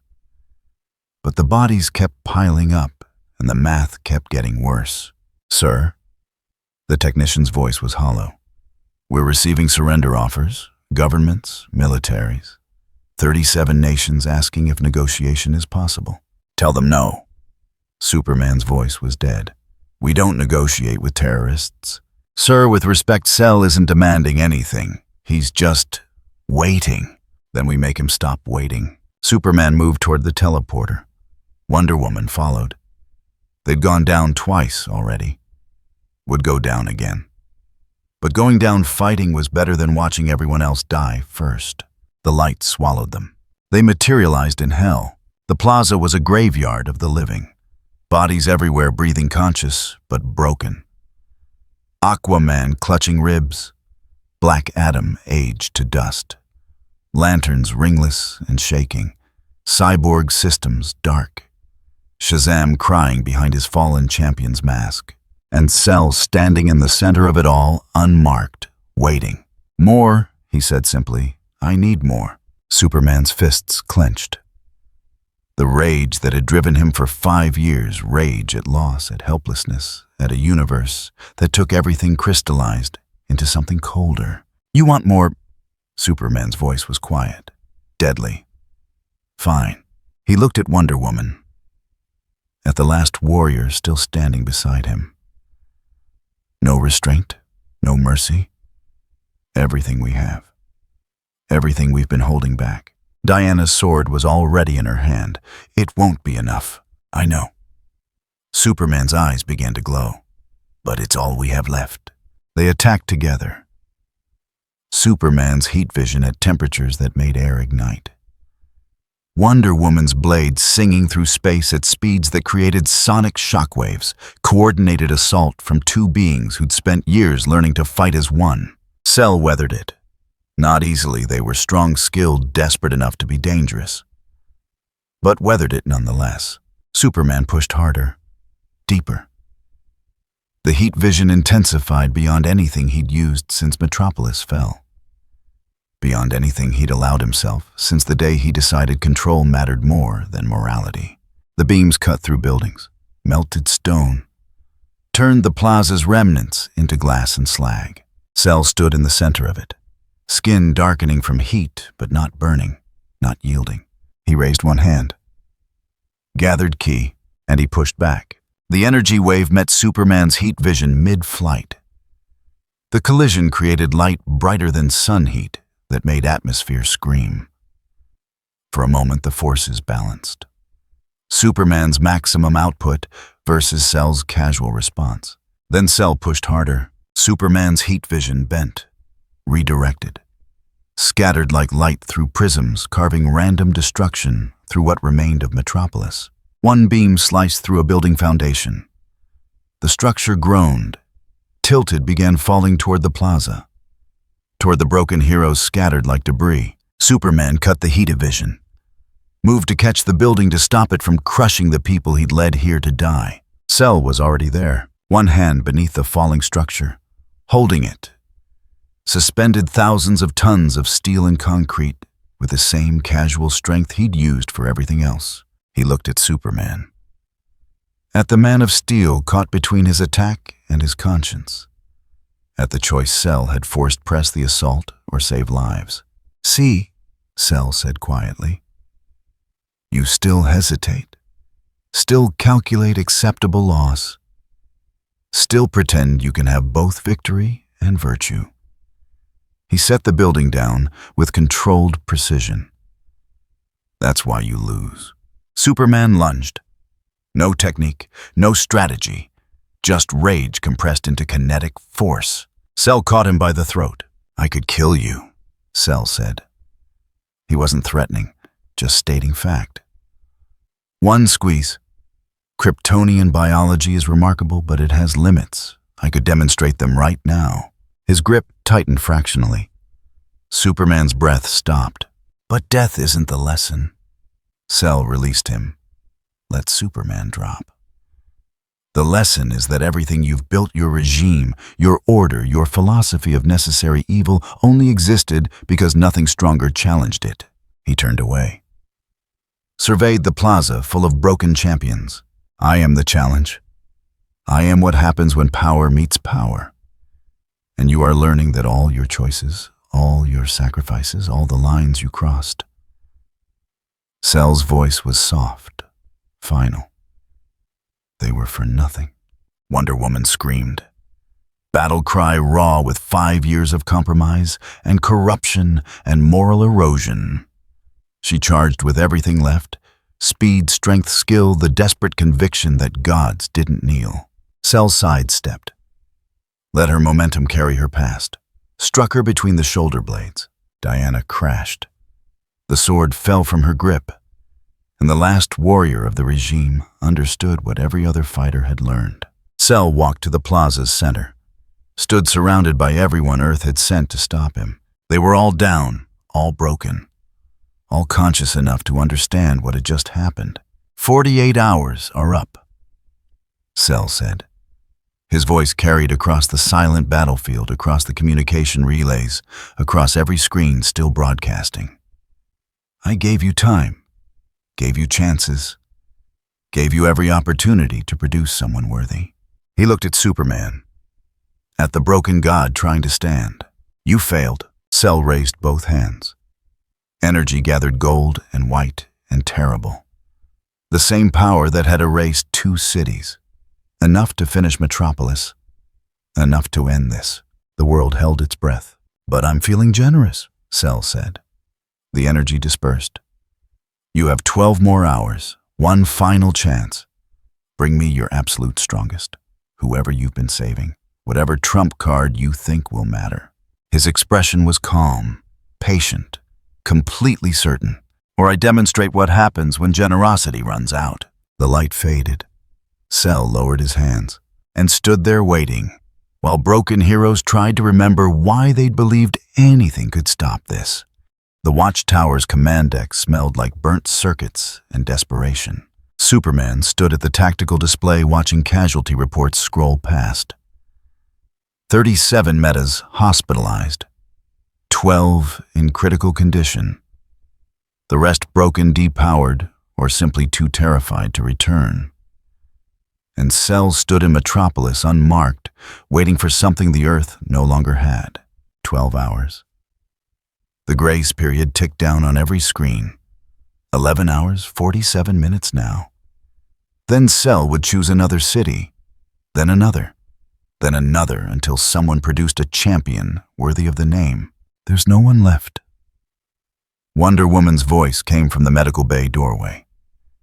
She'd refused treatment, refused rest, just stood there, bruised and bandaged, watching Superman calculate impossible mathematics.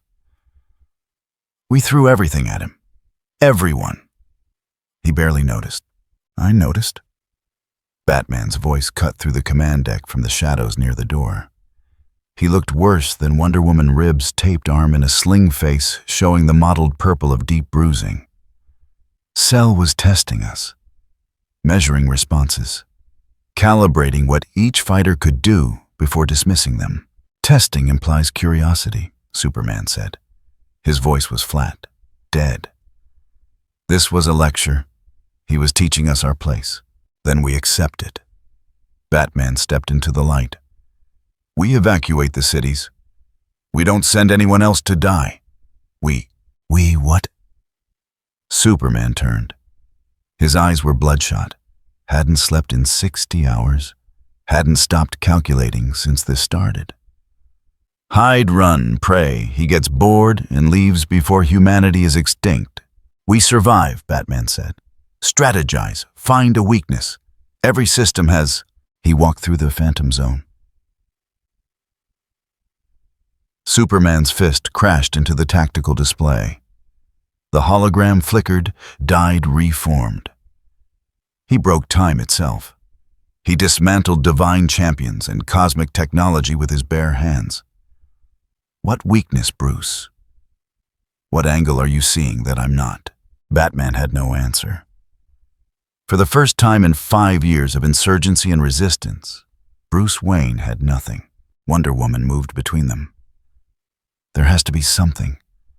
Some weapon we haven't used. Some power we're holding back. She looked at Superman. What about the Kryptonian arsenal? The weapons your people built before? Gone. Superman's jaw was stone. Phantom Zone projector was the last piece of functional Kryptonian tech I had access to. Everything else was destroyed in the war, or by me, or lost when Krypton died. Then we go wider. Wonder Woman's hand went to where her sword should be. The blade was somewhere in Metropolis, dropped during Cell's systematic dismantling. Apocalypse, Oe, New Genesis. There are powers in this universe that won't arrive in 12 hours. Batman's voice was tired. And even if they did, what makes you think they'd succeed? Where we failed Cell isn't from this universe. He doesn't follow our rules, our physics, our power hierarchies. Silence settled over the command deck like ash. Superman stared at Earth, rotating below. At the planet he'd spent 5 years controlling, reshaping, forcing into his vision of order. At the billions of lives that existed because he'd been strong enough to make the hard choices. He'd killed for them. Broken laws, crossed lines become the monster Gotham warned about. All because someone had to be strong enough to bear the weight. And now something stronger had arrived to prove it was all theater. There is one option. Superman's voice was quiet. Dangerous. One weapon I swore I'd never use again. Batman went very still. Clark, the sun. Superman turned from the window. His eyes were cold, empty. Full solar immersion, direct stellar radiation, no limits, no safeguards, no restraint. Wonder Woman's eyes widened. That's suicide. Your cells can't handle that much energy. You'll burn out or I become strong enough to matter. Superman's expression was carved from ice. I can manage 6 hours. Maybe 8 if my biology holds. It'll have to be enough. You'll die, Batman said flatly. Even if the radiation doesn't kill you, fighting Cell at that power level will. You're talking about becoming a bomb, a living weapon with no off switch. I'm talking about doing what I've always done. Superman met Batman's stare. Making the choice no one else can. Bearing the weight. Being strong enough to matter. You matter now. Wonder Woman said quietly. This isn't about strength, Clark. It's about 12 hours. Superman cut her off. 12 hours before another city dies. Before more millions learn what it means when heroes fail. I don't have time for philosophy. I have time to fly into the sun and pray it's enough. He moved toward the airlock. Wonder Woman grabbed his arm. If you do this, she said, you can't come back. Not as you are. Not as anything we'd recognize. Superman looked at her hand on his arm. At the warrior who'd stood beside him through 5 years of necessary evil. At the woman who'd believed order mattered more than mercy. I stopped being recognizable a long time ago, he said. This just makes it official. He pulled free, stepped into the airlock. Batman's voice stopped him. Clark, if this doesn't work, if you burn yourself out and Cell is still standing, what then? Superman didn't turn around. Then you do what you've been planning since this started. You survive. You rebuild. You tell them I tried. The airlock sealed. The exterior door opened to vacuum and starlight, and Superman flew toward the sun, chasing power that might kill him before Cell got the chance. Batman watched him go. Watched the streak of red and blue accelerate beyond orbital velocity, beyond escape trajectory toward the system's heart. He's going to die, Wonder Woman said. Not a question. Yes. Batman's voice was hollow. But he's going to die trying. That's all any of us have left. Cell felt the energy signature moving. Felt it leave orbit, accelerate toward the star, and understood immediately what Superman was attempting. Solar charging. Kryptonian photosynthesis pushed to absolute limits.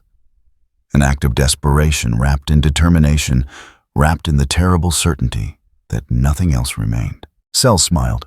Not mockery, not cruelty. Simple appreciation for someone who understood the only response to overwhelming force was to become overwhelming yourself. It wouldn't work. Cell knew that. The mathematics were clear. Superman could drink a star dry and still fall short. But the attempt mattered. The will behind it. The refusal to accept hierarchy without challenging it first. This was what Cell wanted. This was the tournament's purpose. He settled into meditation. Waited.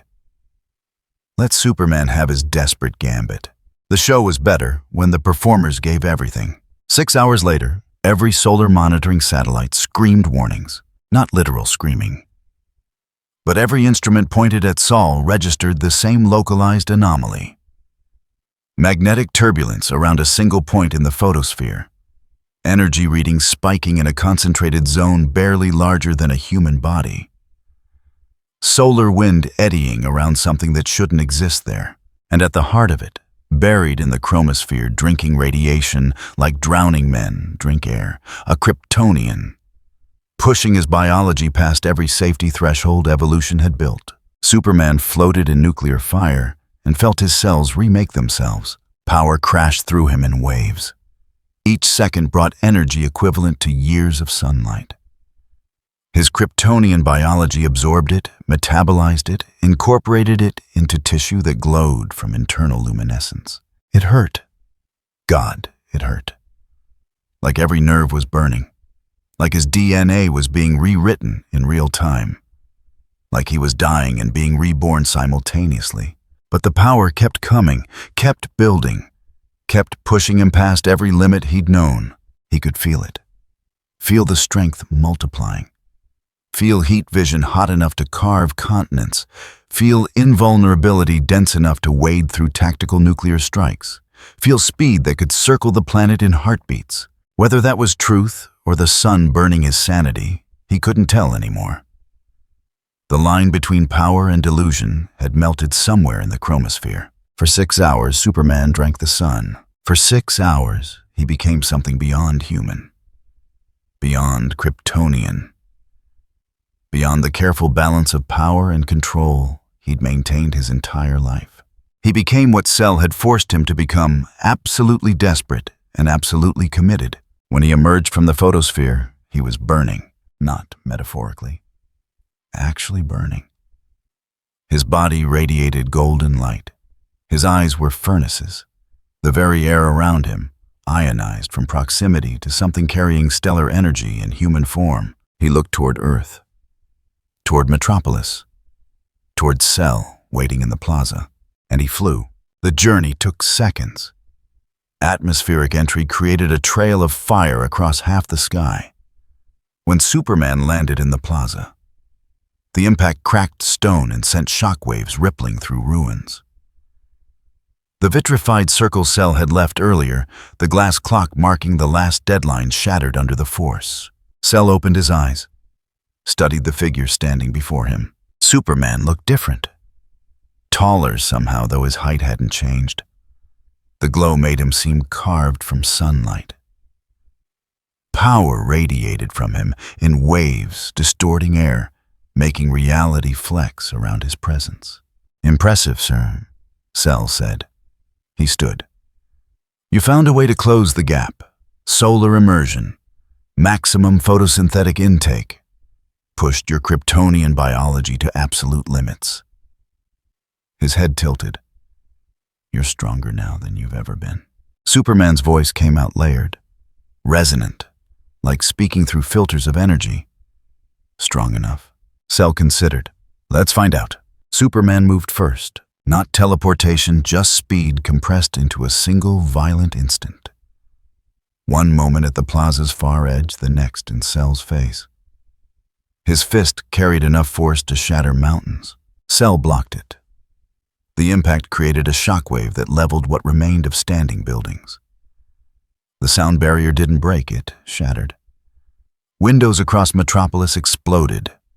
The ground cracked in a pattern radiating from the collision point. They separated, circled. Superman attacked again. Heat vision at intensities that made his previous output look like candlelight. The beams were solid, coherent, carrying enough energy to cut through bedrock and turn stone to glass. Cell dodged. The beams carved trenches through the city behind him, melting streets, creating canyons of molten rock. Superman kept firing, kept moving, kept pressing. This wasn't the controlled fighter from before. This was someone who'd abandoned restraint entirely, who understood the only chance was overwhelming offense. Cell began fighting back, not full strength, not yet, but harder than before, faster. Testing this new Superman, measuring the solar charge, calculating how long the power would last before burning itself out. They clashed in the sky, fought across Metropolis. Each impact destroyed city blocks. Each energy exchange created firestorms. They moved too fast for cameras to track, fought with forces that made observers' eyes water from the brightness. For 2 minutes, Superman matched Cell. For 2 minutes, he was fast enough, strong enough, desperate enough. For 2 minutes, the tournament found genuine challenge. Then the solar charge began to fail, not draining, burning. He'd overclocked his biology past every threshold, and now the hardware was melting. Each exchange consumed more energy than his cells could process. The power wasn't depleting, it was consuming him from inside, eating through the structures meant to contain it. Cell felt it, felt the power declining, felt Superman's desperate gambit reaching its limit. He pressed harder. Superman's defense crumbled, not collapse erosion. Each exchange cost him more energy than it returned. Each impact pushed him closer to burnout. The power that had made him godlike for 6 minutes was devouring him from inside. Cell struck Superman in the chest. The impact sent him crashing to Earth, creating a crater that split the plaza in half. Superman tried to rise. His body wouldn't respond. The solar charge was gone. Not depleted, gone. He'd pushed so far past safety limits that his cells had burned out trying to contain the energy. His vision flickered. Heat vision sputtered and died. The solar absorption pathways felt scarred, damaged at a level that might never fully heal. He lay in the crater, smoking, barely conscious, and understood what every other fighter had learned. It wasn't enough. Nothing was enough. Cell descended, landed at the crater's edge, looked down at Superman, at the man of steel who'd drunk a star and still fallen short. "You came closer than anyone," Cell said quietly. "For a moment you made me work, made me consider tactics instead of raw superiority." He crouched. "But moments end, and you're still bound by biology, by limits, by the simple reality that power has tears." Superman's eyes closed. "Just kill me." "No." Cell stood. "Death is escape. I want you to understand something first." He looked toward the city, toward the billions watching this final humiliation. "You built a world on strength, on being the strongest, on forcing others to accept your vision because they couldn't stop you." Cell's voice carried across every broadcast. "I am here to show you what happens when strength meets strength. When your pyramid of power encounters something from a different mountain entirely." He raised one hand. Energy gathered not to attack Superman, to demonstrate. The same gold-white light that had erased cities, controlled, focused, absolute. "Your grace period is over," Cell said. "And you sent me your absolute strongest."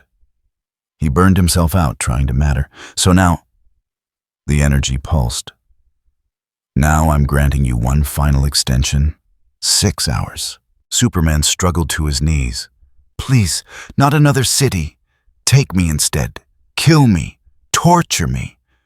Whatever you want, just—" "I want Apuan," Cell interrupted to hear Earth's acknowledgement.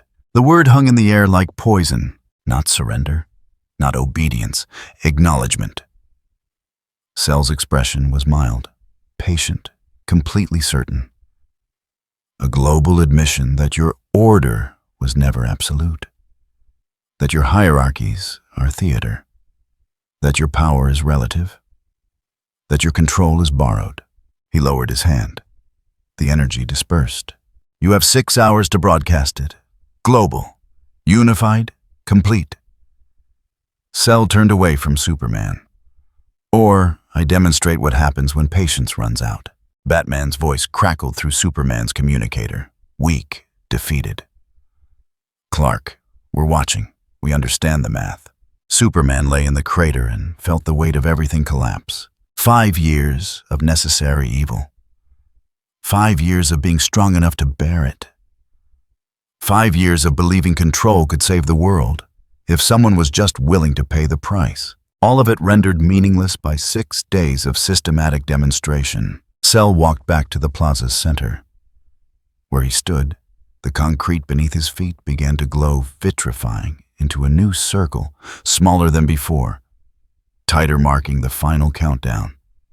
Waited, and Superman understood, finally, what Bruce had been trying to tell him for 5 years. Strength without wisdom was just violence, waiting for something stronger. He'd been strong enough to conquer Earth, but not strong enough to protect it from what strength invited.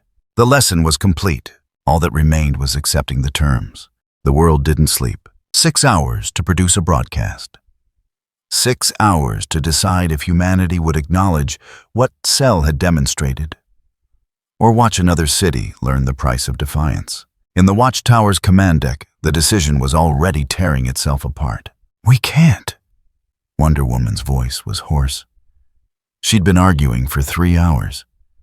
"We can't legitimize this. Can't give him the satisfaction." The moment we broadcast that acknowledgement, we're not just admitting defeat, we're carving it into history. Batman stood at the tactical display watching global response data scroll past.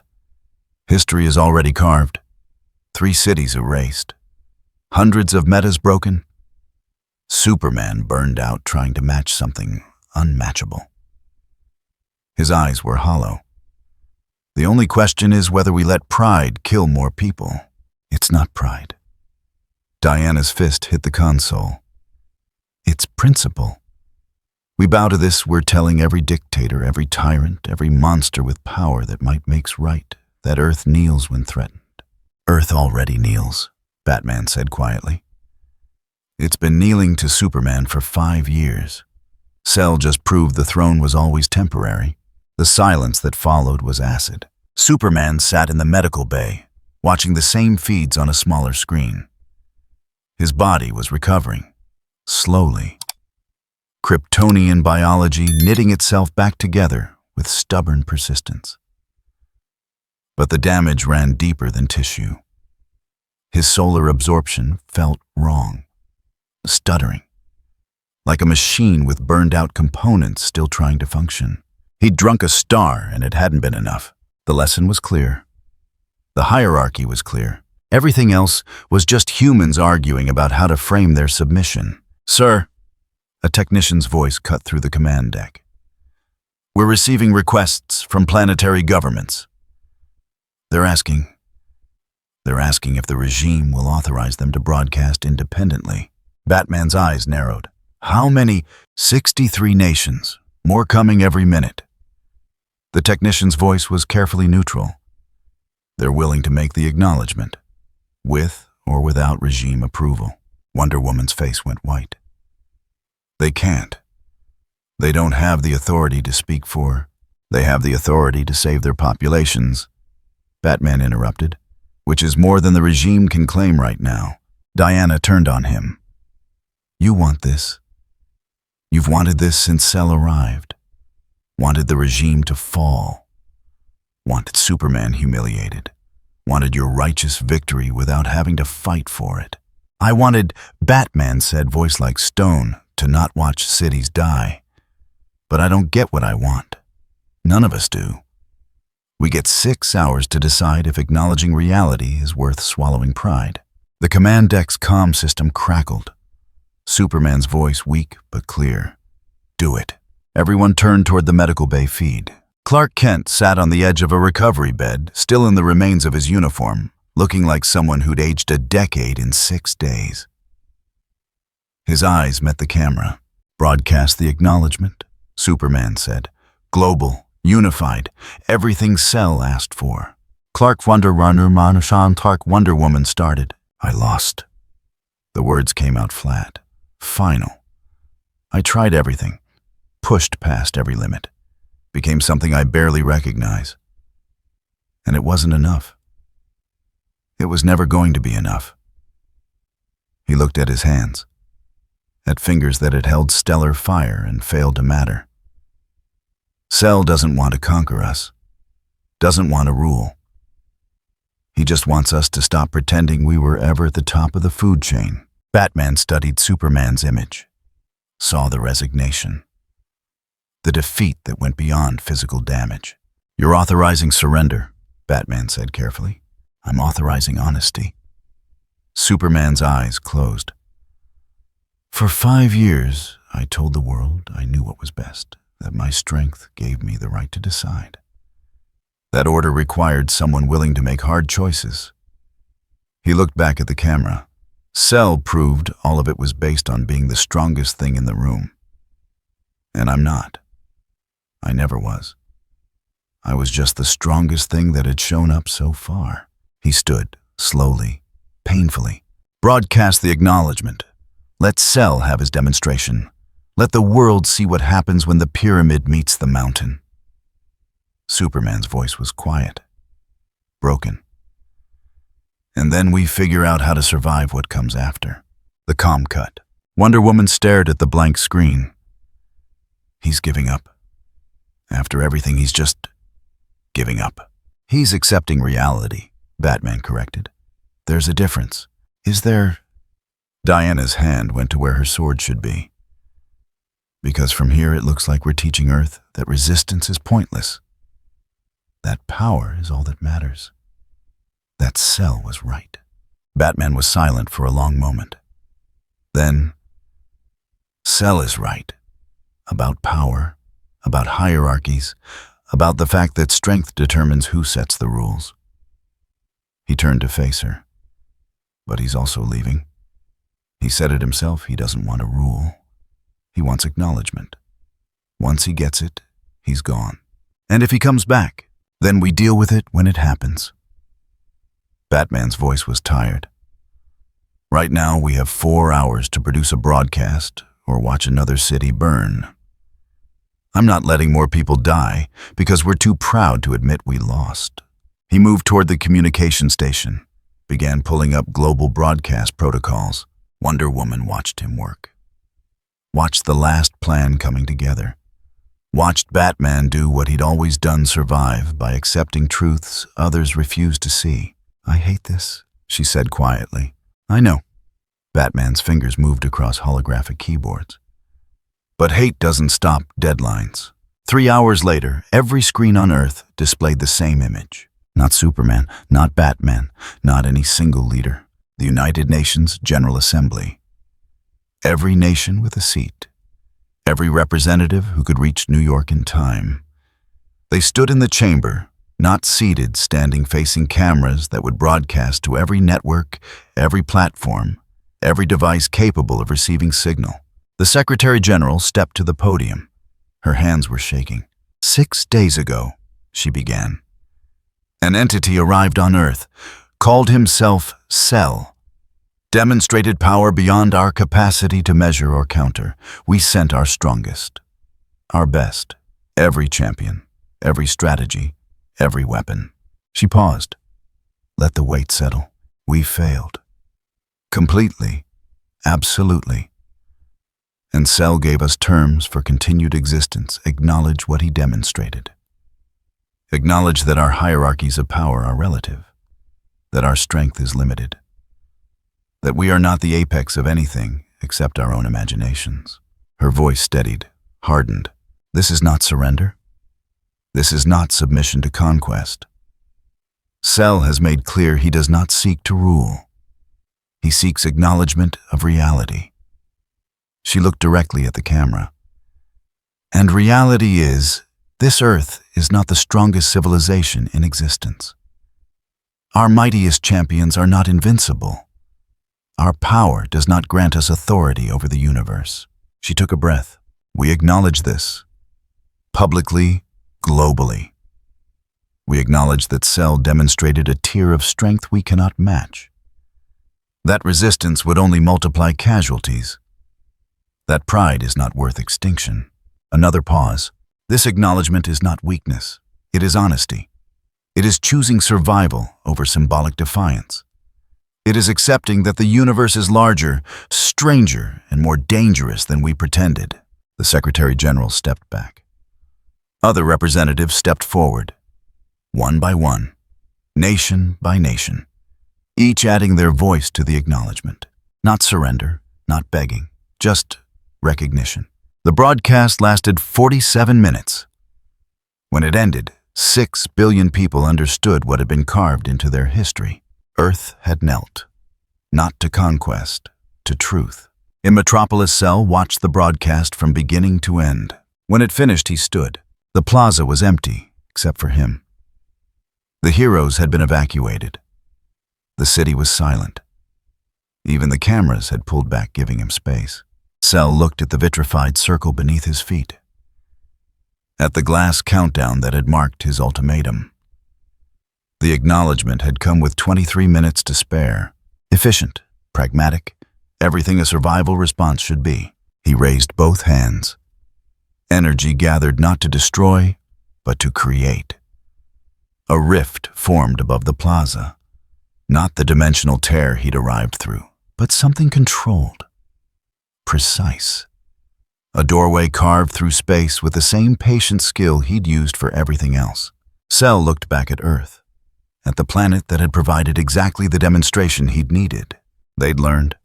Some faster than others, some with more grace than others. But they'd all learned the same lesson. Power had hierarchies. And acknowledging them was the first step to understanding where you actually stood. Thank you, Cell said to the empty plaza, to the cameras still recording, to the world watching from behind screens. You gave me what I came for: resistance, adaptation, the will to fight even when fighting was pointless. He turned toward the rift. Remember this. Remember that strength is relative, that hierarchies are real, that somewhere in the universe there is always something stronger. Cell stepped toward the portal. And remember that acknowledging this doesn't make you weak. He paused at the threshold. It makes you wise. Cell stepped through. The rift collapsed behind him, sealing with the finality of a door that would never open again. The plaza was empty. The vitrified circle remained a scar on stone, a permanent reminder of 6 days that had changed everything. Silence settled over Metropolis like snow. In the watchtower, Batman watched Cell disappear and felt something he hadn't felt in 5 years. Not relief, not victory, just space. Room to breathe without calculating the next crisis. "He's gone," Wonder Woman said. She sounded hollow. Just like that. He got what he wanted and left. He got what he needed, Batman corrected. A demonstration. Proof that his philosophy works. That hierarchy matters. That power determines reality. And we gave it to him. We survived him. Batman turned from the window. That's not nothing.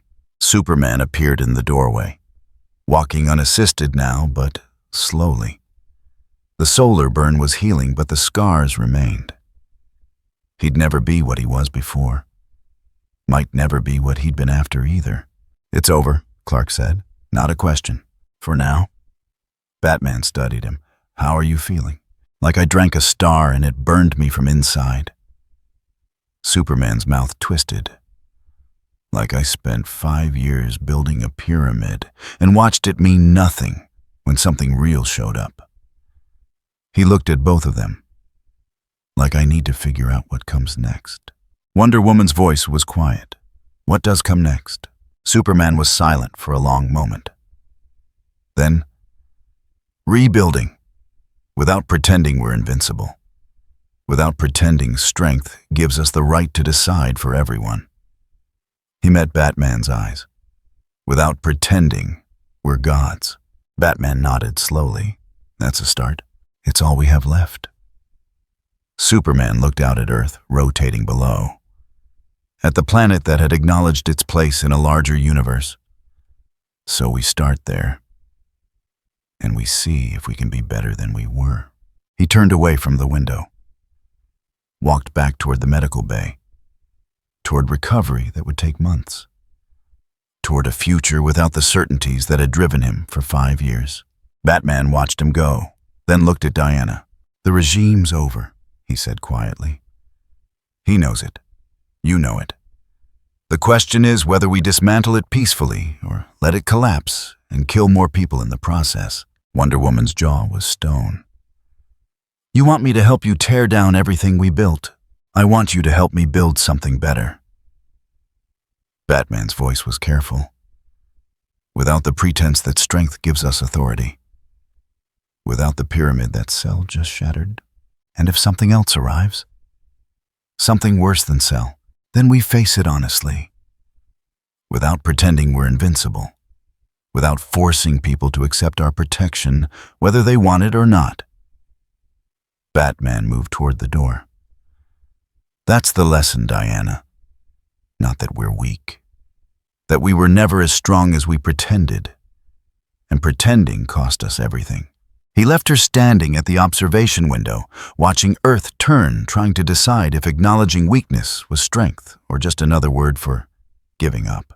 The answer, Batman suspected, would take years to determine, but they had years now. Cell had given them that much. Time to rebuild. Time to reconsider. Time to understand that surviving wasn't the same as winning, but it was better than the alternative. In Gotham, in the insurgency's main bunker, Oracle watched the same feeds Batman was watching and allowed herself something she hadn't felt since Superman killed the Joker. Hope. Ugly hope. Uncertain hope. But hope nonetheless. The regime was cracking. Superman was broken, not dead, not defeated in a way that made him a martyr, but broken in a way that made his philosophy collapse. Cell had done what 5 years of resistance hadn't managed. He'd made Superman doubt, and doubt was the first step toward change. Barbara Gordon began typing, sending messages to insurgency cells worldwide. Not orders to attack, not calls for uprising, just 3 words. Stand by. Be ready. The world was about to shift.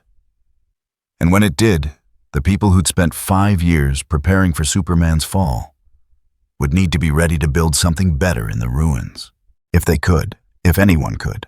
But at least now they had the chance to try. In the Metropolis ruins, the vitrified circle caught the setting sun and glowed like captured fire. A monument, a warning, a reminder. Earth had learned its place. Had acknowledged that the universe was bigger, stranger, more dangerous than it pretended. The question was what it would do with that knowledge. Time would tell. But for the first time in 6 days, time was something Earth had again. The tournament was over. The lesson was learned. And Cell was gone, leaving behind a planet that would never forget the 6 days when hierarchy became undeniable. The demonstrations were complete. All that remained was living with what they'd proven. If you enjoyed this video, don't forget to leave a like and subscribe to the channel, and be sure to turn on notifications so you won't miss out future videos. Thank you for watching, and we will see you next time.